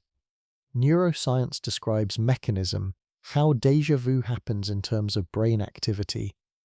But mechanism doesn't exhaust meaning. People embedded in reincarnation believing cultures find spiritual significance in déjà vu, and that significance is real for them, shapes their lives, connects them to cosmological frameworks that organize their existence. The neural explanation doesn't negate the spiritual interpretation. It just operates on a different explanatory level. Déjà vu reveals how the same phenomenon can simultaneously be biological and meaningful, mechanical and mysterious, explained and inexplicable, depending on what questions you ask and which framework you use to answer them. The convergence of neuroscience and culture around this strange experience shows consciousness as both biological universal and interpreted particular, same hardware, different software, experience mediated through belief. What déjà vu hints at, memory research has proven extensively, your brain is startlingly good at creating detailed, emotionally rich, entirely false memories that feel as real as genuine ones. Elizabeth Loftus, a memory researcher, pioneered studies on false memory implantation. In one famous experiment, she convinced subjects they'd been lost in a shopping mall as children, an event that never happened. Through suggestion, repeated questioning, and encouraging subjects to imagine details, she helped them construct elaborate false memories, what the mall looked like, how scared they felt, who eventually found them. Subjects didn't know these memories were false. They recalled them vividly, with emotional intensity, complete certainty. Brain scans show false memories activate the same regions as real memories. Subjectively, neurologically, false and genuine memories are indistinguishable. This isn't rare or difficult. False memories can be created readily through imagination exercises, Leading questions, social pressure, suggestion. Ask someone repeatedly about an event that never happened while implying you expect them to remember it, and many will eventually recall it. Have people imagine a fictitious childhood experience in detail, and significant percentages will later remember it as real. Show doctored photographs of events that never occurred, and people will construct memories around the images, filling in sensory details, emotions, conversations that never took place. Your memory doesn't work like a recording. It's reconstructive. Each time you recall something, your brain rebuilds the memory from fragments, sensory details, emotional tones, semantic facts, contextual information stored separately across different regions. During reconstruction, your current state, recent experiences, suggestions from others, and your own imagination can contaminate the memory. You might unconsciously incorporate details from other memories, things you imagined, or information suggested by questions. The rebuilt memory then gets stored again, slightly altered. Next retrieval rebuilds from the altered version. Over cycles, memories drift from original events, evolving through repeated reconstruction. Déjà vu might be spontaneous false memory generation, your brain writing a memory in real time without external suggestion. Instead of someone leading you to recall a false past, your recognition system fires incorrectly, creating the feeling of past where none exists, and your consciousness interprets that feeling as memory. The familiarity signal itself becomes the memory, a false past constructed retroactively to explain impossible recognition. This has disturbing implications for autobiographical truth. How much of your personal history is accurate versus reconstructed? How many memories have you unknowingly altered through repeated recall, imagination, incorporation of others' stories about your life? Each time you tell a story about your past, you might be subtly changing the memory of it. Each time someone says "remember when we" and provides details, you might be absorbing their version into your recall, overwriting your original with their interpretation. You can't verify most memories. No external record exists for ordinary life moments. You trust memory because it feels authoritative, because what else can you do? The déjà vu and false memory research demonstrate that feeling authoritative guarantees nothing about accuracy. Your brain generates certainty independent of truth. Memory is creative process disguised as retrieval, autobiographical fiction experienced as fact. Some researchers suggest all memory is false in degree, never entirely accurate, always reconstructed, never stable. You have no pristine access to your past. What you have is your current brain's best attempt at rebuilding past experiences from fragments, influenced by everything that's happened since, colored by current emotions and beliefs, shaped by the stories you've told about your life. Identity itself becomes creative act. The continuous self across time is narrative you construct from unreliable memories, imposing coherence on what might be a much messier, more fabricated history. Déjà vu makes this visible by fabricating memory openly, in real time, undeniably false. But perhaps it's just exaggerating what memory does constantly, creating conviction where evidence is thin, manufacturing certainty from neural activity, writing your history as much as recalling it, your brain as fiction engine disguising its output as documentary, recognition without remembering, familiarity independent of past, consciousness revealing its power to generate truth feelings about non-truths, fiction experienced as memory, memory experienced as fact, fact always already interpretation. You experience yourself as a continuous being, the same person who woke up this morning, who lived yesterday, who remembers childhood. This continuity feels self-evident, the bedrock of identity. You are you across time because memory threads moments into coherent narrative, creating an unbroken stream of self. But déjà vu cracks this continuity. For a few seconds, your relationship to time fractures. Now feels like then, the present becomes past, and your sense of when you are becomes confused. If now can feel like previously without being previously, what does that say about the coherence of you across time? Philosophers have long questioned personal identity's continuity. The Ship of Theseus paradox asks, if you gradually replace every plank in a ship, Is it still the same ship? Your body similarly replaces cells constantly. Atoms you're made of now differ almost completely from atoms that comprised you years ago. What makes you the same person across such complete physical turnover? The usual answer: psychological continuity through memory. Your identity persists because you remember being the previous versions of yourself. Memory chains moments together, creating an experiential continuity that transcends physical change. Even as your matter turns over completely, you remain you because consciousness retains connection to past consciousness through recollection. But if memory can be false, if déjà vu creates impossible recognition, if your brain fabricates pasts that never happened while erasing or distorting pasts that did happen, then memory becomes unreliable foundation for identity. The thread supposedly connecting your present self to past selves might be largely imagined, reconstructed, fabricated. You might be less continuous than you feel. There's a thought experiment called the teletransportation paradox. Imagine a device that scans your body atom by atom, destroying it in the process, then transmits the information to Mars where it reconstructs you exactly from new atoms. Same structure, same memories, same psychology. Is the Mars version you? Most people's intuition splits. It seems like you, but also seems like a copy, the original having died. Now repeat this daily. Each morning you're destroyed and rebuilt from new atoms. Are you still the same person? Does identity survive this discontinuity? Your actual existence isn't so different. Each night, consciousness disappears during deep sleep. For hours, you don't exist as an experiencing subject. Then consciousness reboots in morning, with memories that create continuity with the person who fell asleep. But those memories are reconstructed, not continuous experience. In some sense, you die nightly, and a similar person with your memories awakens. What makes morning you the same as evening you except memory claims of continuity? The same memory system that déjà vu proves can generate false continuities. Some neuroscientists and philosophers argue personal identity is convenient fiction, a story consciousness tells itself. There's no self in the brain, no single location or structure that houses personal identity. Instead, distributed networks create moment-by-moment experiences, and memory stitches these moments into narrative of continuous person. But the stitching is retrospective, constructed. The continuity isn't pre-existing, it's generated by consciousness interpreting its own states as belonging to coherent self. Déjà vu briefly exposes this construction by making present feel like past, despite being neither.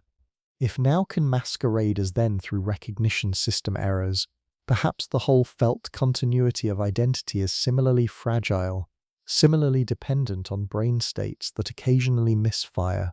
You feel like the same person across time because your memory insists on connection. But what if that connection is partly illusory, selectively constructed, stabilized by forgetting discontinuities and emphasizing connections, creating coherent self from what might actually be more fragmented, less unified existence? This isn't to say you don't exist or that identity is meaningless, but it suggests identity might be more like a pattern than a thing, more like a process than an entity. You're not a continuous object persisting through time, but a series of related states creating appearance of continuity through memory's retrospective narrativization.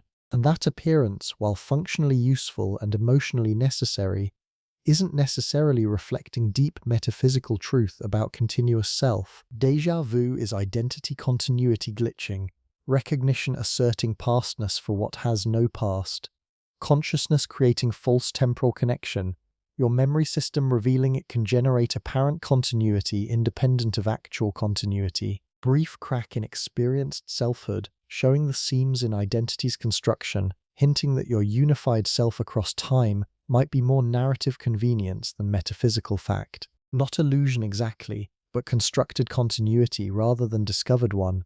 Selfhood as patchwork, not seamless garment. Your sense of reality depends on delicate biological machinery. Neurotransmitter concentrations maintained within narrow ranges.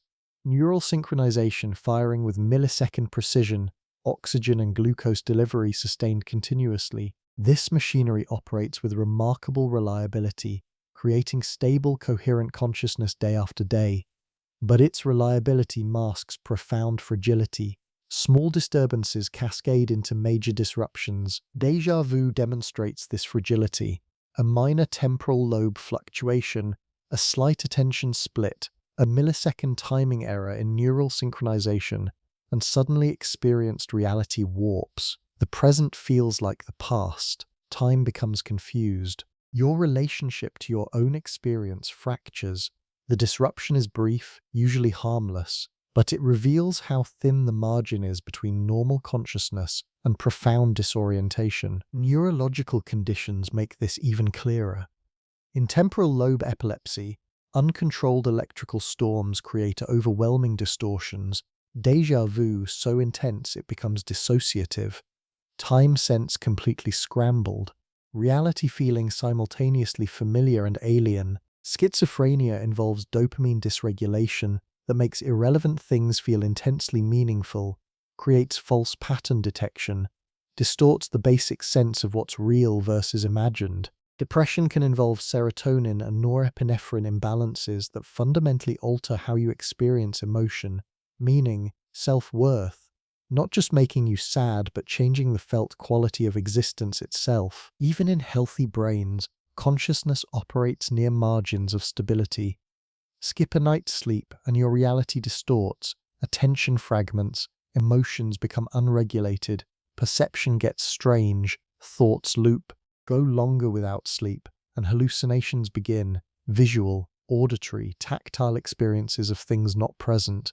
Deprive someone of sleep for days and they enter psychosis-like states, losing ability to distinguish real from imagined. The machinery needs continuous maintenance. Deny it rest, and coherent consciousness rapidly disintegrates. Oxygen deprivation has similar effects. Your brain consumes about 20% of your body's oxygen despite being only 2% of body weight. Interrupt oxygen delivery briefly through suffocation, drowning, cardiac arrest, and consciousness falters within seconds. Minutes of oxygen deprivation cause permanent brain damage, consciousness irreversibly altered or destroyed. The system has no backup. Your experienced reality depends entirely on continuous fuel delivery, and without it, within literal minutes, the you that experiences might cease to exist. Neurotransmitter balance is equally precarious. Too much dopamine, and reality fragments into paranoia and hallucination. Too little, and motivation, pleasure, movement itself become difficult. Serotonin imbalances correlate with depression, anxiety, obsessive thinking. GABA deficits allow overexcitation, creating seizures. Each neurotransmitter system requires precise regulation, and dysregulation in any creates profound experiential changes. Your consciousness is chemistry, and chemistry is famously sensitive to small perturbations, even without pathology. Normal brain aging gradually shifts consciousness. Memory becomes less reliable, attention more easily captured by distractions, processing speed slows, emotions regulate differently. The person you are at 80 experiences reality differently than the person you were at 20, not just because of accumulated experience, but because the biological substrate has physically changed, creating different baseline consciousness. Déjà vu is your recognition system revealing its sensitivity, minor disruption creating impossible familiarity. But every aspect of consciousness is similarly sensitive. Perception, emotion, thought, memory, attention, sense of self, all depend on fragile biological processes operating within narrow parameters. We inhabit bodies whose baseline functioning determines our entire experiential world. Change the biology, change the world as experienced, not the external world, but your only access to it, your consciousness itself. This fragility can feel unsettling. Your reality isn't solid or guaranteed. It's maintained moment by moment by billions of cells performing specialized functions, trillions of molecular interactions occurring correctly, systems coordinating with precision. When coordination fails, through illness, injury, neurochemical fluctuation, your experienced reality shifts, sometimes subtly, sometimes catastrophically. The line between normal consciousness and profound disorientation isn't a vast distance but a small nudge in the wrong direction, maintained by biological precision that occasionally falters, yet this fragility also shows resilience. Despite constant minor errors, attention glitches, memory distortions, occasional déjà vu, consciousness remains mostly coherent, functional, stable. Your brain corrects errors continuously, compensates for fluctuations, maintains experiential continuity despite the underlying complexity.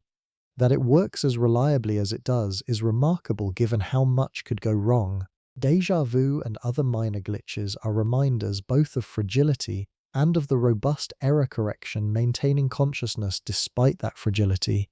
You exist on biological knife edge, awareness sustained by delicate machinery, occasionally glimpsing that machinery through its failures. Your brain doesn't passively receive reality. It actively predicts reality, constantly generating models of what should happen next, then comparing predictions to incoming sensory data. This predictive processing is consciousness's core operation, and déjà vu might emerge when prediction loops back incorrectly, mistaking forecast for memory. Here's how predictive processing works. At every moment, your brain's internal models predict the immediate future based on past patterns. Your visual system predicts what you'll see next based on current scene plus movement. Your auditory system predicts upcoming sounds based on rhythmic patterns in speech or music. Your motor system predicts sensory feedback from movements before you actually move. These predictions generate expected sensations, then actual sensory data arrives. Photons hit retinas, sound waves reach cochlea, touch receptors fire. Your brain compares predicted sensations to actual sensations. When they match closely, your brain accepts the predictions and conscious experience proceeds smoothly. You're aware of a stable, continuous reality. When predictions and sensations mismatch significantly, your brain generates prediction error signals, updates its models, and directs attention to surprising discrepancies. This is how you notice unexpected things. They violate predictions. Crucially, much of what you consciously experience is actually your brain's predictions, not raw sensory data. Only mismatches, prediction errors, reach awareness prominently. Your seamless experience of reality is largely your brain's best guesses about what's happening, continuously confirmed by sensory data, but not directly built from it. You perceive your model of reality, not reality itself. This creates an interesting possibility for déjà vu. Imagine your brain predicts an upcoming moment, generates a model of what should happen next. Then, when that moment actually arrives and sensory data confirms the prediction, instead of simply accepting the match and proceeding, your recognition system accidentally processes the prediction itself as if it were a memory. You're not recognizing the present moment as past. You're recognizing your own recent prediction of the present moment, mistaking that prediction for prior experience. This explains déjà vu's peculiar quality. You feel you know what's happening because you predicted it, but you interpret that knowledge as memory rather than prediction. The temporal confusion comes from mislabeling. Your brain confuses "I predicted this" with "I've experienced this before." Both create familiarity. Both involve prior neural activity related to the current moment. But one is forward-looking forecast, the other backward-looking retrieval. When labels get swapped, prediction feels like memory. This also explains why déjà vu often includes sense of knowing what will happen next. During déjà vu, you're partly aware of your predictive models, and since those models forecast immediate future, you feel you know upcoming events. You're not remembering forward. You're experiencing your own ongoing prediction machinery while mistakenly thinking it's memory. Predictive processing models suggest consciousness isn't about perceiving present reality, but about minimizing prediction errors, constantly refining models to better predict sensory input, creating smoother, more accurate forecasts. From this perspective, you're always living in your predicted future, with actual sensory data serving mainly to correct when predictions are wrong. The present you experience is actually your brain's model of the immediate past, updated with sensory data projected as now. Déjà vu disrupts this by exposing the prediction layer. Normally, predictions stay unconscious. You're aware only of the smooth experience they create when accurate. But during déjà vu, you become briefly aware of the prediction itself, and your brain mislabels that awareness as memory. Suddenly, you're conscious of your own forecasting machinery, experiencing your brain's work of modeling reality rather than the seamless reality that work normally creates. This reframes consciousness as fundamentally predictive, not reactive.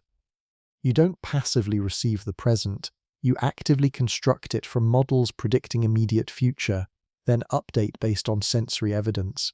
Déjà vu is construction process glitching, prediction mistaken for memory, forecast mislabeled as history. Not your memory failing, but your prediction succeeding while being misidentified. Consciousness briefly recognizing its own future-oriented modeling, as if it were past-oriented retrieval. The brain confusing imagination with recollection, expectation with experience. When déjà vu hits, the ground beneath experienced reality briefly liquefies.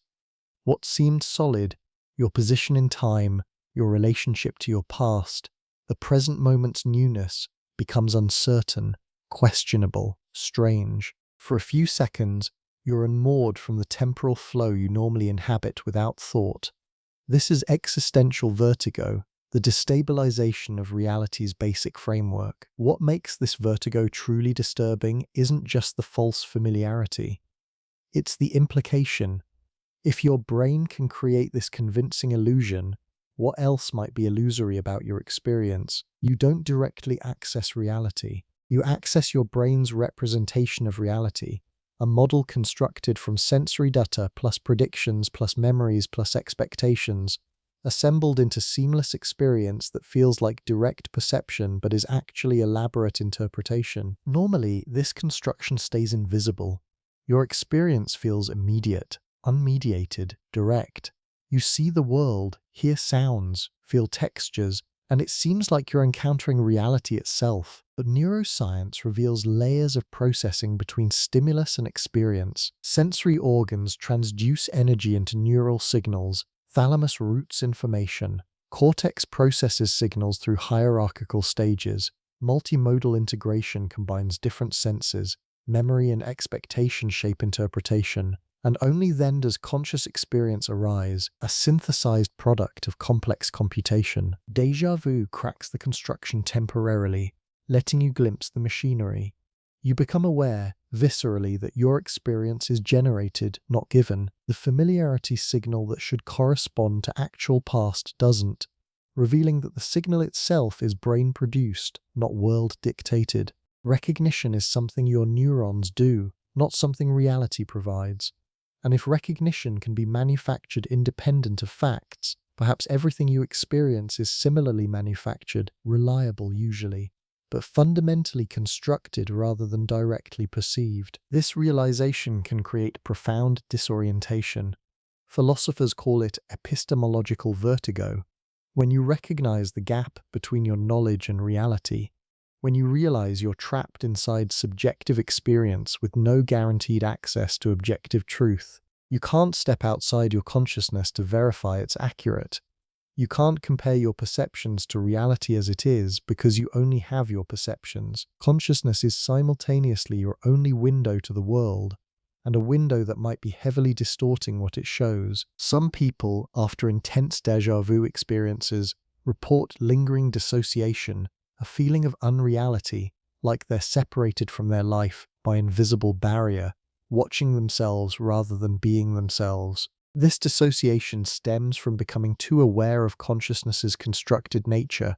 Once you notice the construction, it's hard to fully ignore it again.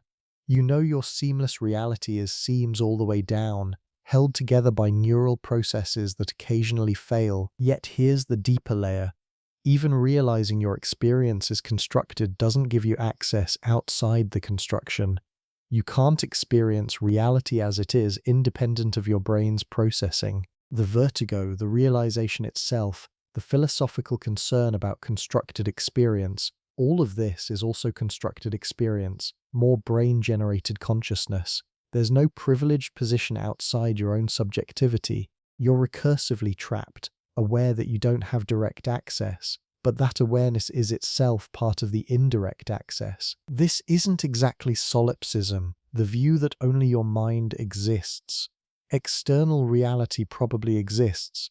It's just that your experience of it is mediated, processed, constructed. The world is there, but you encounter it only through brain-generated representations that could, theoretically, be wildly inaccurate without you ever knowing. Déjà vu makes this usually abstract philosophical problem feel concrete. For a few seconds, you experience your brain's construction failing obviously. The failure is benign, just false familiarity, but it proves construction is happening, and if construction is happening, it might be happening in ways you can't detect. Your entire experienced reality might contain distortions, filters, fabrications that feel completely normal because you've never known anything else. The disturbing part isn't that déjà vu happens, it's what déjà vu implies. You never had the direct reality access you assumed you had. Consciousness is brain-generated representation running continuously, occasionally glitching, mostly reliable but fundamentally constructed. The solid ground of experienced reality was always liquid, always constructed, always mediated. You just didn't notice until déjà vu briefly lifted the veil, exposing the machinery, revealing that reality as experienced is manufactured product, not direct perception. Existential vertigo as cognitive revelation, your mind showing you its own generative nature. Physics treats time as a dimension. Similar to space, past and future are directions like left and right. All moments equally real, just located at different temporal coordinates. In Einstein's relativity, time doesn't flow, it's a static dimension through which observers move. The present isn't special, it's just whatever slice of space-time you currently occupy. Past and future exist just as solidly as present, but consciousness experiences time completely differently. You feel time flowing, the present arriving continuously, past fading away, future not yet existing. You're always located in now, and that now feels unique, real in a way past and future aren't. Past you can only remember, future you can only imagine, but present you directly experience. Subjective time has urgency, direction, irreversibility that physics' spatial time dimension lacks. Déjà vu scrambles this subjective structure. During those few seconds, now feels like then. Present loses its presentness, becomes contaminated by pastness. Your temporal flow stutters, creating the sensation that time is repeating, looping, or that you've somehow slipped backward. The experience suggests subjective time isn't as solid as it feels. It's constructed by consciousness, a way of organizing experience, and that construction can be disrupted. Some philosophers argue subjective time's flow is illusion. What exists is only space-time, all moments laid out in four-dimensional structure, static and unchanging. Consciousness, moving through this structure, creates the illusion of flow by continuously updating which moment it's experiencing. You feel time flowing because your memories increase, your body ages, entropy rises, but these are just features of the direction you're moving through space-time, not features of time itself. Flow is experiential artifact, not fundamental reality. Others argue subjective time's flow is real, possibly even more fundamental than physics' mathematical time. Consciousness experiences duration, passage, becoming in ways that can't be reduced to spatial coordinates. The now you experience isn't just a location, it's a special mode of existence, a unique way of being present that past and future lack. Subjective time might be revealing something about reality's nature that physics' abstracted time dimension misses. Déjà vu doesn't resolve this philosophical debate, but it does expose how fragile temporal experience is. The felt structure of past, present, future can be disrupted by neural activity, suggesting it's at least partially constructed by your brain, rather than directly perceived from reality's structure. Whether that construction reflects real temporal flow or creates illusory flow remains open. But déjà vu proves your relationship to time is mediated by neural processes that occasionally malfunction. There's something deeply strange about experiencing time at all. Imagine explaining to someone who exists atemporally, experiencing all moments simultaneously, what it's like to be trapped in the present, to have past slip away as inaccessible memory, future arrive as unknown possibility. How do you convey urgency of now, the feeling that this moment matters in ways other moments don't? The experience would seem arbitrary, constructed, bizarre. Why should one temporal slice feel privileged? Yet for consciousness bound to biological brains, some temporal structure is necessary. Neural processing takes time. Memory storage requires past information remaining accessible while new information arrives. Causation requires temporal sequence, causes before effects. A brain experiencing all moments simultaneously couldn't function. It needs temporal flow to operate. Perhaps subjective time structure is computational necessity, consciousness's way of organizing information sequentially because neural machinery can't process it all at once. Déjà vu might be sequential processing glitching, present moment getting processed as if it were past because temporal labels got confused. This would make subjective time strangeness explicit.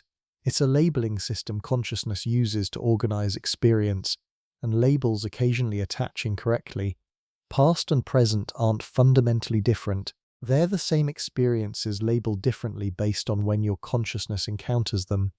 Change the label, change the temporal feel. Déjà vu as mislabeling, revealing temporal experience as tagging system, as constructed relationship to time rather than direct perception of time's nature. The mystery remains. You exist in time, experiencing its flow continuously, unable to escape into timelessness. Déjà vu briefly scrambles that flow, making it feel artificial, constructed, fragile. But whether the flow is fundamental feature of reality or artifact of consciousness, whether time genuinely passes or only seems to pass, whether now is special or illusory, these questions stay open, unanswered, perhaps unanswerable from inside temporal experience itself. Quantum mechanics introduces a strange role for observation. The act of measuring affects what you're measuring. Particles exist in superposition, multiple states simultaneously, until observed, whereupon the superposition collapses into single definite state. Observation doesn't just reveal pre-existing reality, it participates in determining reality. This creates interpretive puzzles physicists still debate. What counts as observation? Does consciousness play special role, or is any physical interaction sufficient? How does observation cause collapse? The mathematics works precisely, but meaning remains disputed. Déjà vu raises a parallel puzzle about consciousness. Does experience create memory, or does memory create experience? During déjà vu, you experience familiarity before having anything familiar to be familiar with. The recognition precedes the recognizable. It's as if the feeling of memory creates retroactive past to justify itself. Effect before cause, or effect creating cause. In normal memory, the sequence seems clear. Event happens, you experience it. Brain encodes experience as memory. Later retrieval accesses that encoding. Experience causes memory. But what if memory also shapes experience? When you recall past event, you're not just retrieving stored data, you're reconstructing experience. And current context influences reconstruction. Memory of event changes the remembered event retroactively. Each recall modifies what you later remember, creating feedback loop where memory influences memory recursively. Déjà vu takes this further. Recognition without prior event, memory feeling without memory, experience of pastness creating apparent past. Here the memory signal itself becomes event. You're not remembering then experiencing, you're experiencing remembering, and the experiencing creates what feels like memory. Causation becomes circular, even paradoxical. Consciousness, like quantum observation, might be fundamentally self-referential. You don't observe consciousness from outside, you are consciousness observing itself. When you think about thinking, awareness becomes both subject and object. When you remember remembering, experience recurses on itself. Déjà vu is recursive confusion, recognition recognizing itself, familiarity becoming familiar with familiarity, consciousness getting tangled in its own self-reference. Some philosophers argue consciousness necessarily involves this reflexivity. To be conscious isn't just to experience things, but to be aware of experiencing. Self-awareness, not just awareness. And self-awareness requires consciousness taking itself as object, observing itself, creating strange loops where observer and observed are identical. These loops might generate paradoxes similar to quantum measurement puzzles, situations where the act of observation changes what's being observed because observer and observed are the same thing. Déjà vu might be one such paradox becoming explicit. Consciousness's temporal self-reference creating impossible familiarity, awareness trying to observe its own recognition systems and creating confusion between observing and observed, between recognition and recognized. The strangeness you feel during déjà vu is consciousness encountering its own recursive structure, briefly unable to maintain the illusion of straightforward causation, experiencing itself experiencing, observing itself observing, creating temporal tangles because self-reference generates loops that linear causation can't accommodate. This doesn't require quantum effects in consciousness, though some theorists speculatively propose those exist. The parallel is structural. Observation affecting observed, measurement participating in measurement outcome, consciousness examining consciousness, and changing what it finds through the examination. Whether physical or purely informational, these recursive structures create similar puzzles. How can something simultaneously be subject and object? How can cause and effect become entangled? Perhaps déjà vu reveals consciousness as fundamentally reflexive, necessarily tangled with itself in ways that occasionally generate paradox. You're not separate from your experience observing it objectively. You are the experiencing, and when experiencing turns back on itself, becomes aware of itself, tries to examine its own recognition, strange loops emerge. Familiarity recognizing familiarity, memory remembering memory, present encountering present and experiencing it as past because consciousness's self-reference creates temporal confusion. Meaning emerges from consciousness observing itself, not from linear processing. And when self-observation creates loops, generates paradoxes like déjà vu, perhaps that's inevitable consequence of reflexive awareness, consciousness showing its recursive structure, revealing that observation and observed, experience and memory, present and past, can become entangled when the observer is also the observed, the experiencer also the experienced, consciousness encountering itself and generating strange loops that resist linear causation. Déjà vu demonstrates something humbling. Subjective certainty guarantees nothing about objective truth.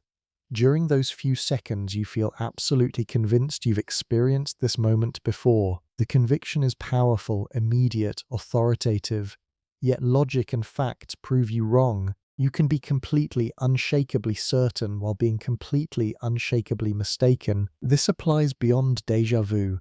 Every memory you possess, every perception you experience, every belief you hold carries similar certainty. You feel sure, and that feeling becomes your evidence. But déjà vu proves feelings of certainty are brain states that can be generated independent of accuracy. The neural machinery of conviction operates separately from the neural machinery of truth tracking. One can fire without the other. Philosophers call this the problem of epistemology, the study of what we can know and how we can know it. Descartes famously tried to find absolute certainty by doubting everything doubtable. He doubted his perceptions. Senses can deceive.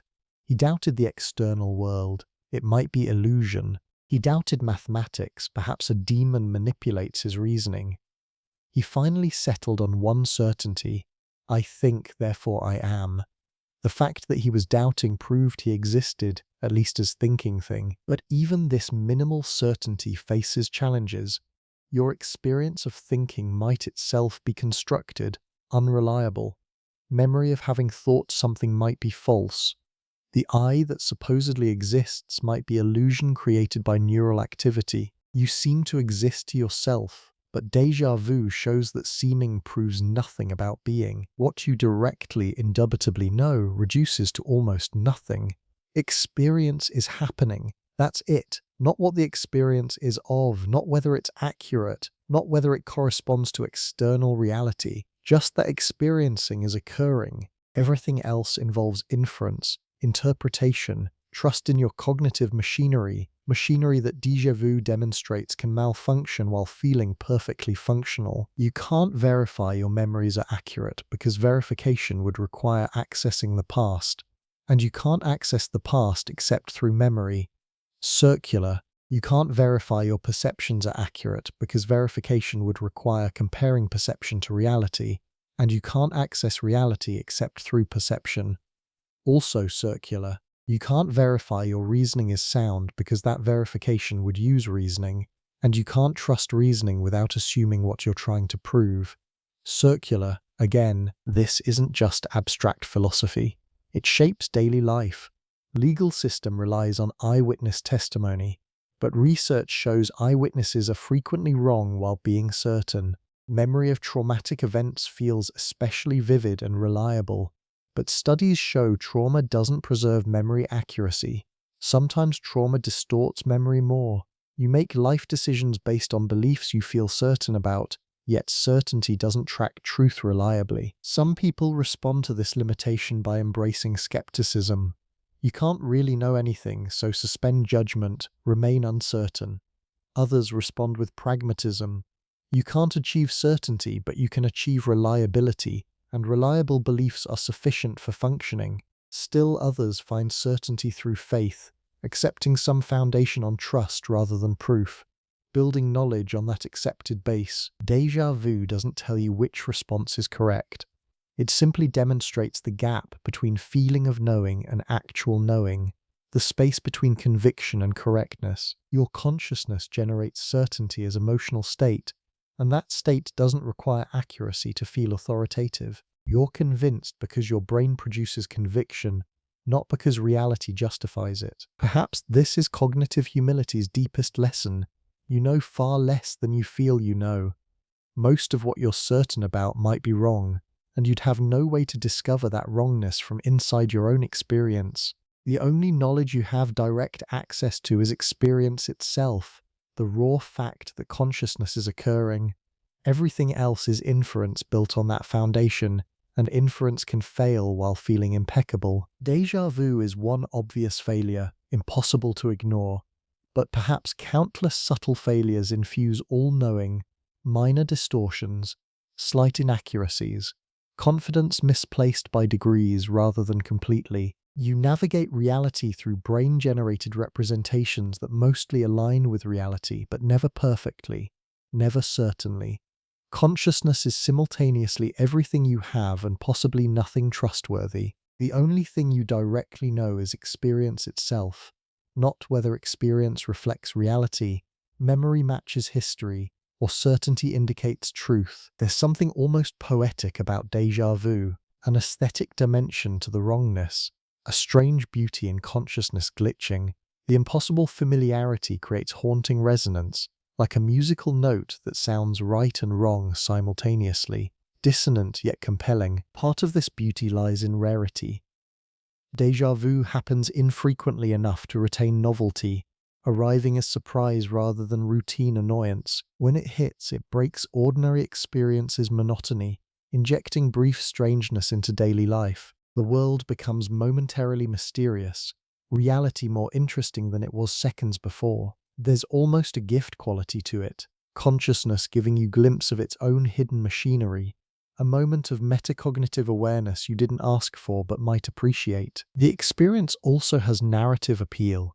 You're living simultaneously in two temporal registers, present and false past, newness and impossible familiarity. This creates cognitive tension, holding contradictory certainties together, that resolves when déjà vu fades. Tension and resolution is storytelling's basic structure, and déjà vu gives you that structure as lived experience. Brief plot twist in your own consciousness. Artists have long been fascinated by déjà vu for these reasons.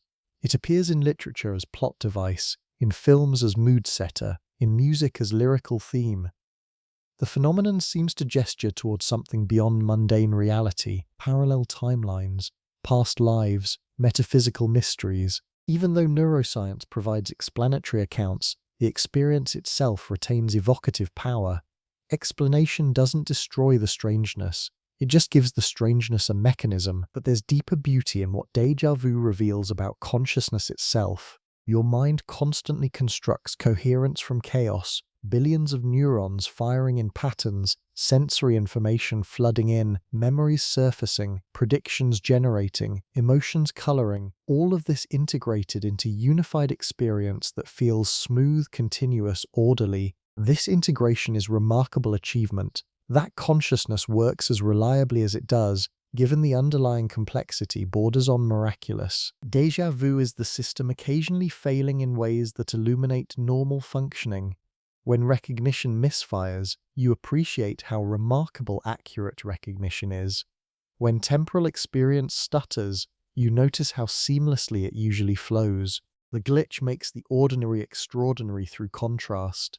Normal perception, which usually goes unnoticed precisely because it works so well, becomes visible as sophisticated accomplishment when it briefly doesn't work. There's beauty too in consciousness's resilience. Déjà vu disrupts your reality, creates impossible experiences, challenges your sense of temporal coherence, yet within seconds consciousness recovers. The system corrects itself, returns to baseline, re-establishes smooth functioning. No permanent damage, no lasting confusion, just brief wobble, then stability returns. This demonstrates robust error correction built into consciousness, capacity to encounter failures and recover, to tolerate glitches without cascading into complete dysfunction. Some people even find déjà vu comforting in this sense.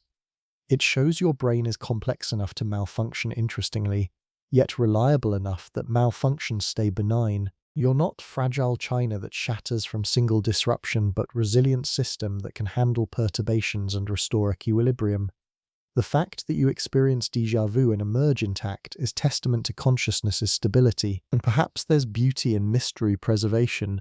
Despite neuroscience explaining mechanisms, déjà vu retains its peculiar subjective quality, that ineffable feeling of impossible recognition. The explanation tells you why it happens, but doesn't fully capture what it's like. This gap between mechanism and experience, between third-person description and first-person feel, suggests consciousness contains aspects irreducible to objective analysis. Something about awareness escapes scientific capture, remains mysterious even when explained. Déjà vu becomes beautiful precisely because it's wrong yet fascinating, disturbing yet harmless, explained yet mysterious.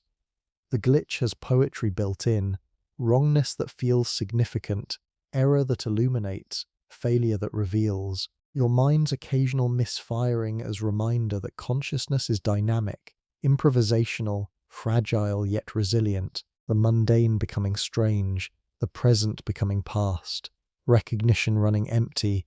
All of this adds texture to awareness, makes experience richer by occasionally disrupting it, beauty emerging from breakdown itself. After decades of neuroscience research, countless fMRI studies, detailed neurological mapping, sophisticated theories about temporal lobe function, recognition circuits, familiarity signals, timing delays, attention splits, predictive processing, dopamine modulation, memory reconstruction. After all this explanatory work, déjà vu retains essential mysteriousness. Science explains mechanisms well. Researchers can point to specific brain regions activating during déjà vu. They can describe neural pathways misfiring, timing errors in recognition systems, attention creating double processing. The correlation between neural activity and experience is documented, verified, understood in considerable detail. You can read journal articles mapping exactly which structures do what, when, and how. Yet mechanism isn't meaning. Knowing that déjà vu involves temporal lobe activity doesn't capture what déjà vu feels like, why it feels so peculiarly different from other mistakes or confusions. False familiarity has a specific subjective quality, a particular flavor of wrongness that eludes objective description. Two people can read identical neuroscience papers about déjà vu, understand the mechanisms perfectly, yet only the person who's experienced it knows what it actually is. This points to persistent explanatory gap between physical processes and subjective experience. Science excels at describing what happens: neurons firing, neurotransmitters binding, electrical patterns spreading, but struggles to explain why what happens feels like anything at all. Why should temporal lobe activity create the subjective experience of impossible recognition? Why not just unconscious information processing with no felt quality? The jump from neurology to phenomenology, from mechanism to experience, remains mysterious. Philosophers call this the hard problem of consciousness. The easy problems involve explaining cognitive functions, attention, memory, perception, learning. These are complex but seem tractable. Map the mechanisms, understand the computations, explain the processes. The hard problem is explaining why any of this creates subjective experience, why there's something it's like to be conscious. Why are you aware rather than being a biological robot processing information without inner life? Déjà vu exemplifies this hard problem acutely. We can explain why your brain generates false familiarity. We can trace neural pathways, identify molecular triggers, predict when it's likely to occur, but we can't explain why false familiarity feels like this. This particular strange impossible recognition, this disorienting temporal vertigo, this certainty clashing with impossibility. The feeling escapes the explanation. Perhaps some things resist full explanation because explanation requires standing outside what you're explaining, and consciousness can never stand outside itself. You experience consciousness from inside, as the experiencing itself. Any explanation uses consciousness to explain consciousness, creating recursive loops that might inherently block complete understanding. You can't get meta enough to see consciousness from a truly objective position because consciousness is your only position, or perhaps the irreducibility is more fundamental.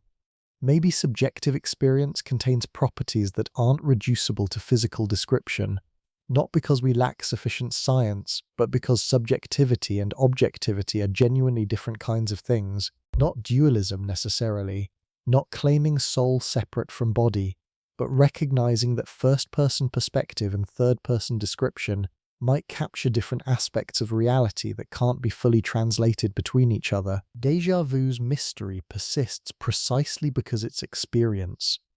You can describe the neural mechanisms completely accurately and still not capture the experience itself. The map isn't the territory, the menu isn't the meal, the brain scan isn't the consciousness. Some gap always remains between describing and being, between explaining and experiencing. This might be humbling for science, or it might be beautiful. After all explanation, after all mechanistic understanding, consciousness still contains something beyond objectification. Something irreducibly subjective, first person, known only from inside. Mystery not as failure of explanation, but as inherent feature of consciousness, awareness that exceeds its own mechanisms, experience that can't be fully captured by descriptions of its causes. Déjà vu shows this clearly because it's so strange yet so explicable. We understand it, and it remains mysterious, both true simultaneously. Mechanism and meaning, neurology and phenomenology, explanation and experience, existing together, neither cancelling the other, the mystery preserved alongside the understanding. Consciousness revealing itself as simultaneously explicable and inexplicable, science mapping its mechanisms while the felt quality of awareness retains irreducible strangeness. Déjà vu as window into both what we know and what we can't fully know about awareness itself. Déjà vu asks something difficult of you. Accept contradictions. Feel familiar and know it's false. Be certain and recognize you're wrong. Trust your experience while questioning it. Hold impossible truths together without resolving them into simpler, more comfortable coherence. This acceptance isn't easy. Human minds crave consistency, seek resolution, want cognitive dissonance eliminated. We naturally try to smooth contradictions into single explanations that make sense, but déjà vu forces you to sit with unresolved tension. The recognition feels real, the impossibility is real. Both are simultaneously true, and neither cancels the other. In this way, Déjà vu becomes practice for larger life requirements. Much of existence involves holding paradoxes, being individual while being interconnected, having agency while facing constraints beyond your control, seeking meaning while confronting potential meaninglessness, treasuring consciousness while knowing it's temporary. These aren't problems to solve, but tensions to inhabit, contradictions to accept rather than resolve. Living with uncertainty is similar skill. You make decisions without complete information, act on beliefs that might be wrong, trust memories that could be inaccurate.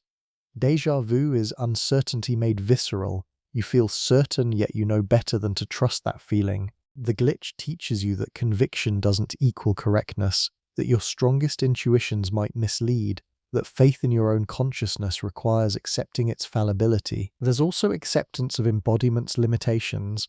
You exist as biological being, subject to neurological constraints, experiencing reality through fragile machinery that occasionally malfunctions. Déjà vu is a reminder that you don't transcend your biology.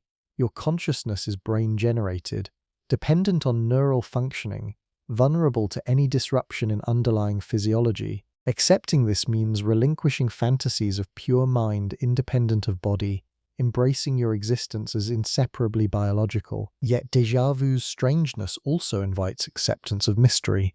Not everything about consciousness will be explained.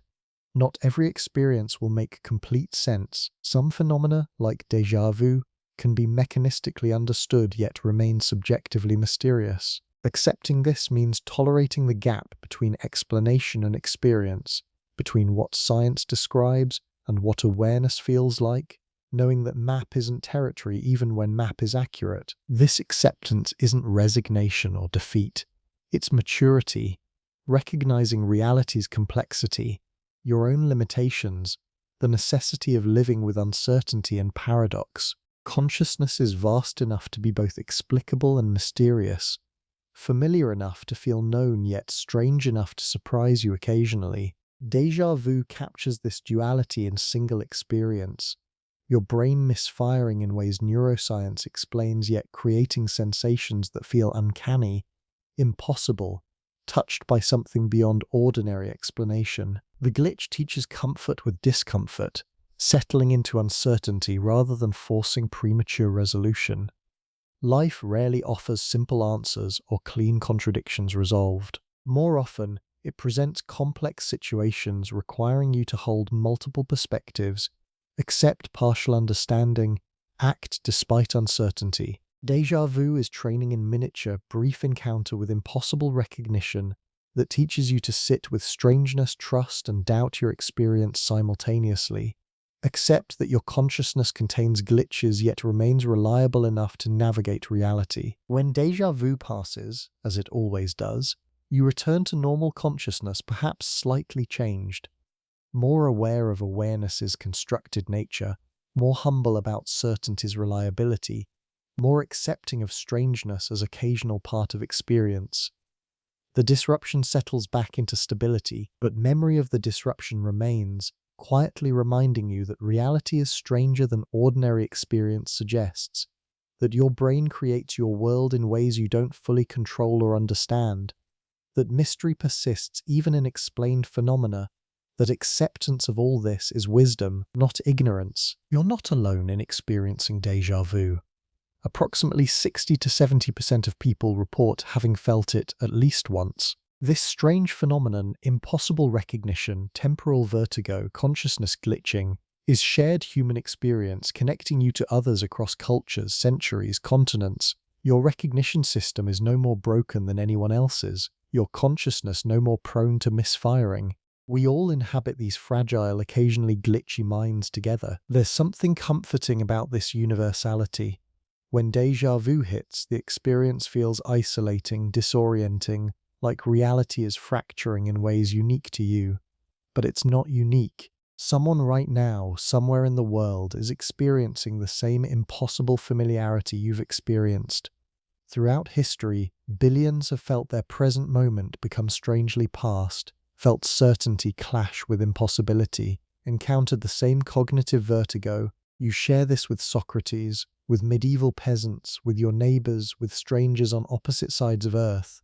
universal human experience of consciousness occasionally revealing its glitches. This shared vulnerability creates unexpected connection. We're all navigating reality through imperfect perception, memory that fabricates, recognition that misfires, consciousness that operates reliably yet fragilely. The same neural machinery that creates your unique subjective experience also creates everyone else's, and that machinery works similarly in all human brains, similar enough that we share glitches, experience parallel confusions, encounter matching strangeness. Ancient peoples experienced déjà vu without neuroscience to explain it, without understanding recognition circuits or temporal lobe function. They interpreted differently, past lives, prophecy, divine messages, but the experience itself, the subjective feel of impossible familiarity, was identical to what you feel now. Human consciousness producing the same phenomena across vastly different cultural contexts, same biology creating same subjective strangeness regardless of beliefs, location, era. We connected through this shared neurology, this common fragility of awareness. Even the interpretive differences connect us. Every culture has tried to make sense of déjà vu, fit it into their cosmologies, extract meaning from the experience. These attempts, even when explanations contradict, show humans everywhere grappling with consciousness's mysteries, trying to understand their own minds. We share not just the experience, but the impulse to explain it, the need to make sense of strangeness. That impulse itself is universally human. In a world that emphasizes individual differences, uniqueness, personal identity, déjà vu reminds you how much you share with others. Your consciousness, for all its subjective privacy, operates on common biological substrate. Your recognition systems, while generating your unique personal recognitions, function identically to others' recognition systems.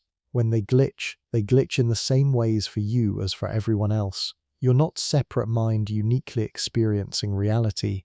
You're one instance of human consciousness, experiencing what countless other instances also experience, connected through shared biology. This isn't diminishing. Your experiences remain yours, subjectively unique, irreplaceable, but they occur within parameters that are universally human. Déjà vu is one of those parameters revealing itself, showing that beneath individual differences, human consciousness operates similarly enough that we can share glitches, understand each other's strange experiences, recognize in each other's descriptions our own inner life. Perhaps this connection extends further. If human minds are similar enough to share déjà vu, perhaps other aspects of consciousness are similarly shared. The feeling of being aware, the struggle with uncertainty, the attempt to make sense of existence, maybe these aren't uniquely your problems but universally human ones. Every person grappling with same questions about meaning, reality, truth, self that you grapple with. All of us together in this strange situation of being conscious, trying to understand consciousness from inside it, occasionally experiencing glitches that remind us we're all operating on the same fragile, remarkable, mysterious biological machinery. Déjà vu is unexpected communion, brief recognition that you're not isolated consciousness navigating reality alone, but one of billions navigating similarly, sharing experiences, encountering same limitations, connected through the fundamental fact of being human, being conscious, being beautifully, fragilely imperfect minds together, in attempting to make sense of ourselves and world. After all the neuroscience, all the explanations about temporal lobes and recognition circuits, all the understanding about how déjà vu emerges from neural misfires, the wonder doesn't disappear. If anything, understanding deepens it. Your brain, this 3-pound biological organ, creates consciousness, generates your entire experienced reality, occasionally malfunctions in ways that feel like time folding, reality repeating, impossible pasts manifesting. That's extraordinary. Consider what your brain accomplishes routinely. It converts light waves into visual experience, not just detecting photons but creating colors, shapes, depth, movement, meaningful scenes assembled into coherent perception. It translates air pressure variations into music, into voices, into meaningful sound filling your experiential world. It generates emotions, thoughts, memories, sense of self, all of this continuously. mostly reliably, mostly seamlessly, and occasionally it fails interestingly. The failures themselves reveal the underlying achievement. When recognition misfires, you notice what remarkable feat accurate recognition is, distinguishing genuinely familiar from superficially similar, thousands of times daily with high accuracy. When temporal experience stutters during déjà vu, you appreciate how smoothly consciousness usually flows, moments arriving in sequence, past staying past, present staying present. All this maintained through sophisticated timing coordination. Déjà vu makes the ordinary extraordinary through contrast. After experiencing impossible familiarity, normal familiarity seems less obvious, more wondrous. The fact that you can recognize things accurately at all, given the complexity of pattern matching required, becomes impressive rather than mundane. Your brain comparing current experience against decades of stored patterns, finding matches, retrieving context, all within milliseconds. This is computational feat worthy of wonder, usually invisible because it works so well. There's also wonder in consciousness's strangeness itself. Your biological entity made of same atoms as rocks and water, yet you're aware, you experience. There's something it feels like to be you. How does mere matter generate subjectivity? How do neurons firing create the felt quality of experience? These questions remain even after explaining déjà vu's mechanisms. In fact, explaining mechanisms makes the larger mystery more apparent. We can map brain activity precisely, yet can't fully explain why brain activity creates awareness rather than simply processing information without inner life. Déjà vu gestures toward this fundamental mysteriousness. The experience, fast familiarity, impossible recognition, temporal confusion shows consciousness doing something bizarre, creating experiences that shouldn't exist, reality briefly becoming surreal. This reminds you that consciousness itself is bizarre. The fact that you're aware that you exist as experiencing subject, that there's inner life accompanying your brain's computational activity, none of this is obvious or necessary. It just is mysteriously, and occasionally that mystery surfaces explicitly as strange experiences like déjà vu. Perhaps the disturbance déjà vu creates is actually gift. It breaks ordinary experiences' monotony, reminds you that reality is stranger than habit suggests. Most days pass in routine familiarity. You wake, proceed through known activities, encounter expected situations. Consciousness becomes background, unnoticed, taken for granted. Then déjà vu arrives, and for a few seconds reality cracks open, becomes weird again, mysterious again. The glitch invites renewed attention to what you normally ignore, the remarkable fact of being conscious at all, of experiencing rather than simply existing, of having inner life accompanying your biological functioning. The wonder remains because consciousness remains fundamentally strange even when explained.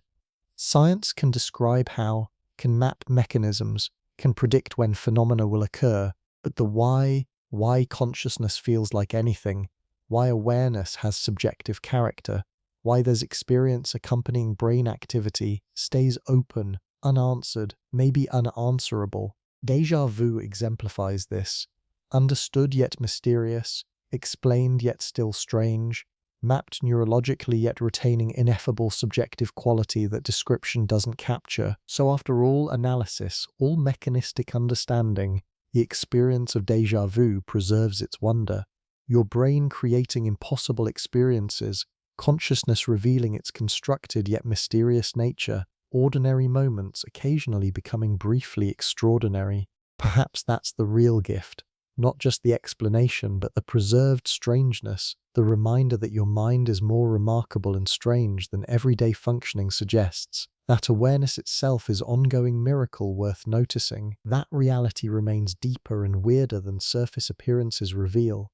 Wonder preserved alongside understanding, mystery coexisting with knowledge. Tonight, as you begin drifting towards sleep, your consciousness will start releasing its usual grip on coherence, control, consistency, the boundaries that normally keep experience organized, past distinct from present, real separate from imagined, memories separate from inventions. will soften, blur, eventually dissolve. Dreams will arrive with their own logic. You'll experience impossible situations as completely normal. You'll recognize people who aren't quite themselves, visit places that feel familiar despite being entirely invented. You'll feel certainty about things that make no sense, accept narrative contradictions without question. Your recognition system will fire freely, creating familiarities without basis, generating certainties about dreams' invented histories, making fictional presents feel remembered. In dreams, everything is déjà vu. Every moment arrives with false familiarity because your sleeping consciousness generates recognition signals independently of actual memory. The dream you never questions this impossible recognition, never notices the strangeness, accepts the false familiarity as natural feature of dream reality, consciousness operating without its usual error checking, recognition running unconstrained, memory and imagination blending seamlessly. Perhaps déjà vu, then, is waking life briefly touching sleep's logic, daytime consciousness temporarily operating like nighttime consciousness, recognition system functioning in dream mode while you're still awake, creating that characteristic strangeness because you're conscious enough to notice the impossibility. Not glitch exactly, but crossover, sleep logic bleeding into wake logic, dream recognition surfacing during day. In this light, déjà vu becomes less disturbing, more gentle. It's a reminder that your mind knows how to let go of certainty, how to accept impossible familiarities, how to operate in modes where logic loosens and recognition becomes fluid. Every night you surrender to this. Trust your consciousness to stop insisting on coherence. Allow experience to become strange, contradictory, impossible. And every morning you return, consciousness reconstructing its usual reliability. Déjà vu is brief preview of that surrender. For a few seconds you experience your mind's capacity to generate certainty independent of facts, recognition independent of history, familiarity independent of genuine past. The capacity that feels disturbing during daytime becomes restful during nighttime. Same mechanism serving different functions depending on whether you're awake or asleep. So perhaps rest in this. Your brain creates your reality moment by moment, carefully, usually accurately, occasionally glitching in ways that reveal the creation process. But it also knows how to stop creating careful reality, how to let experience become loose, dreamlike, unmoored from the constraints of accuracy. Every night it does this. Every sleep you practice existing in consciousness that generates impossible experiences, accepts them, finds them somehow natural. The familiar darkness of sleep awaits. No memory required, no accurate recognition necessary. Your mind drifting into the same modes that occasionally surface during déjà vu, recognition without remembering, certainty without facts, experience becoming strange yet acceptable. In sleep, this strangeness is home, consciousness releasing its grip, letting go of the need to distinguish true from false, past from present, familiar from fabricated. Déjà vu was always pointing here, toward acceptance of consciousness's capacity to create its own certainties, generate its own familiarities, construct its own realities. Not glitch, but glimpse of mind's deeper flexibility, its ability to operate in multiple modes, its readiness to surrender accuracy for the sake of rest. The same surrender you make each night will make tonight, consciousness knowing how to let go, rest in strangeness, find peace in not knowing, sleep in recognition that needs no memory, no past, no truth except the gentle, familiar darkness that welcomes you home.